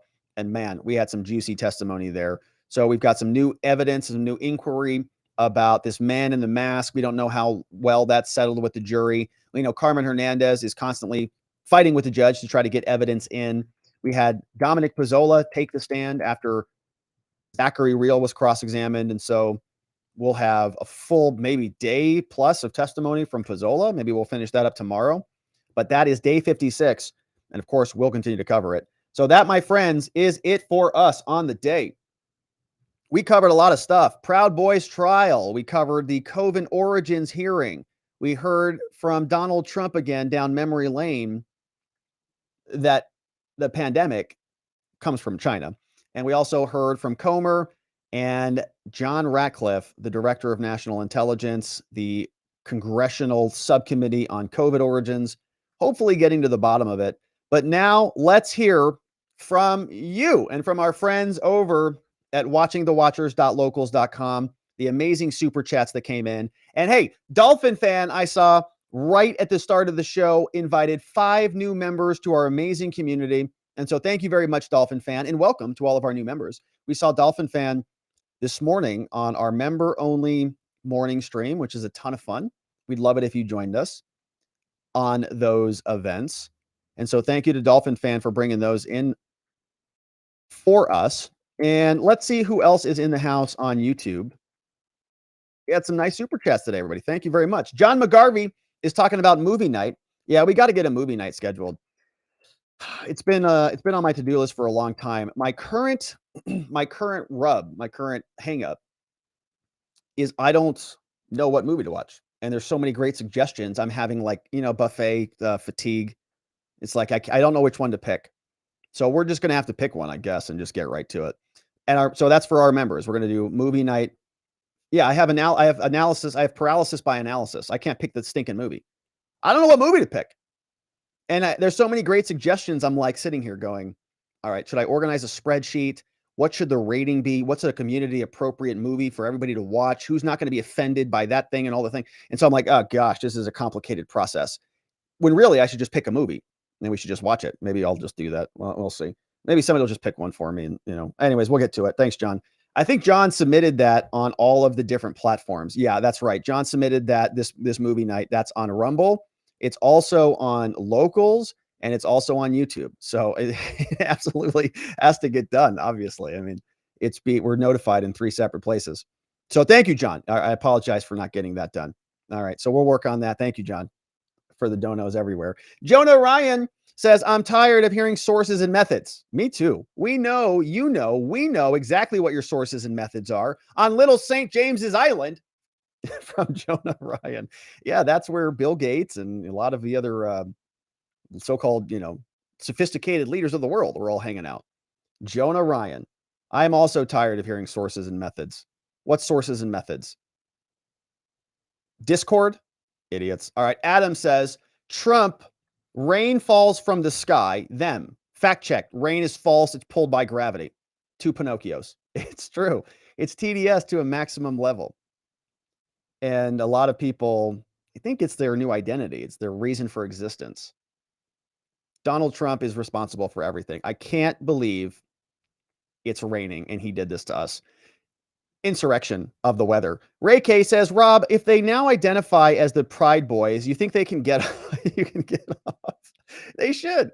Or they should just call themselves now the I guess Proud Girls, right? I mean, they could just flip and maybe they'll just walk out of court. I don't know. In fact, maybe that organization will insurrect the court building and they'll be freed. They can do it. I think it's legal for them to do that. Michael Allen Hughes says Fox News surrender and freedom of speech is over. Yeah. So funny thing on the Dominion story, I was geared up to do the Dominion trial. In fact, the whole first segment today was about Dominion. I started looking into the judge. I started assembling, looking up the courts. And the first node of the mind map today until 1:15 was all Dominion. And then they settled at the last minute, right as opening arguments were being delayed. And it's, and I figured nobody wanted that trial to go. So they settled it out. Hey, Chris is in the house. What's up, Chris? Chris is sending in donos. He says, what's up, man? And he says, hello to all the ladies, winky face. And he says, unboxing. So thank you, Chris. So Chris is saying hello to all the ladies out there. Yes, indeed. Chris is in the house. Looks like a very charming individual. And he's into unboxings. Who isn't? Who doesn't like unboxing nice, cool new things? So shout out to Chris and to all the ladies in the chat, courtesy of our friend Chris. And Chris just became a supporter as a member. Welcome to the membership, Chris. We're very grateful to have you as a member. And so those, my friends, are the tremendous super chats that came in over on YouTube. And we are going to do a little bit of an extra Rumble only segment here in a quick minute, because I saw some great Rumbles that came in that we cannot answer on YouTube. So we will have to go over there, I think, for just a short moment before we wrap it up here. But before we wrap it up here, yeah, that's over on YouTube. That's over on Rumble too. Yes, we have some amazing friends to say hello to on Rumble, so we will be going over there. But before we go and leave over there, I definitely want to make sure we say happy 20th anniversary to Moopy and Chappaquiddick Drinker over on Rumble. And better luck next time, Moopy, is the message. And that's an amazing thing. 20 years. Happy 20th anniversary out there to Moopy and Chappaquiddick Drinker. Better luck next time, Moopy. Better luck next time, Moopy. From Chappaquiddick Drinker. And so happy 20th anniversary, you two. You lovebirds. That's 20 years. That's a long time. Holy moly. Incredible. Incredible. And I'm very grateful that you're here with us. And happy anniversary to you both. Chappaquiddick Drinker over on Rumble. Hopefully you guys are doing something amazing tonight. All right. And so that is over from Rumble. We'll go over there here in a quick little bit and say hello and what's up to the other Rumble rants, because some of those we can't really talk about here on YouTube. Before we leave and go over there, let's say what's going on the Twitterverse and say hi to our Twitter friends. We got 5 people who are watching on Twitter. This is out of control. Look at this. 5 viewers? Holy moly. It's like something is has gone down here. Let's see what else we have here. Ex Machina. And yeah, this is a thing. There is nothing more human than the will to survive. That was a movie, right? Yeah, I think I saw that movie from Paul Mino. Deplorable Fred's in the house, says Johnny loved the show. We're glad to see you, Deplorable Fred, and Johnny in the house. Paul Mino's in the house. Who else is here? Vientikis talking about some COVID stuff. Yes, here's from the hearing from our friend Bonnie. Here are the shirts. Here are the shirts. Oh, that's just great. Jail Fauci. We love our senior citizens and their shirts. Just amazing. I'm glad that they were there. Doing some good work for us. Representing indeed. All right. And so, my friends, that was it over on Twitter. Ali G says, I love the way he says China. And also Jay Adams. Did anybody ask if these people actually work for the CIA? No. But a lot of people do. A lot of people work for the CIA. All right, my friends. And so that is it for us. Thank you, everybody, for the amazing generosity today. YouTube, we're going to wrap up here a little bit early. Rumble, stick around. We're going to come over to you. We do have some super chats that I want to attend to, and they're pandemic related, so we can't really attend to them here on the other platforms. So we are going to leave it there, my friends, but I do hope you join us watching thewatchers.locals.com, our amazing community. If you're a YouTube member and you join courtesy of Dolphin Fan or anybody else, if you just sign up, it's really nice if you just sign up too. Grab our Telegram link. That's where we're going to be chatting in this after party. So come and join us over there. Also, don't forget to get your Field of Greens. Real organic superfood, delicious, nutritious. It tastes great. Honestly, it really, you mix it up, goes down very easy. Your daily servings of fruits and vegetables, tons of vitamins in there. It's got antioxidant blends, metabolic blends, all sorts of really good stuff. And the vegetables want to be eaten.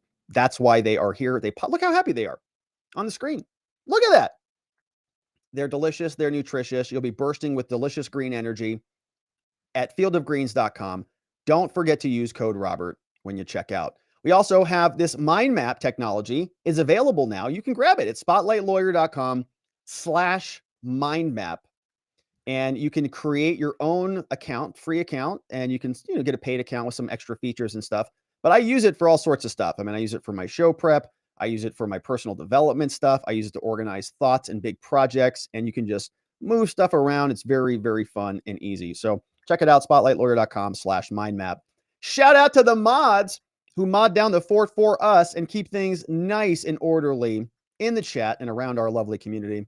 Big shout outs to Vientikis Prime, K Bean, Just Cause in the house, Playing Hooky, our friend Ronnie Cole, Zulu, Geomancy, Zach Nichols. Shout outs to John Allen, Janek, Dog Digger, and Donut Mind Me, who are just added to our Rumble chat and helping us mod the fort down over there. Grateful for you guys. Sleepy Dog Lee and Geegum Geegum are amazing meme smiths who help memify the show. But that is it for us on the day. Rumble, don't go anywhere. Locals and Telegram, hang tight. We're going to take some extra questions, and then we'll be back here tomorrow to do it all again. And I hope to see you here, my friends, so that together, with your help, we can shine that big, beautiful spotlight of accountability and transparency down upon our system with the hope of finding justice. Have a beautiful night, my friends. Sleep very well. We'll see you right back here tomorrow. Bye-bye.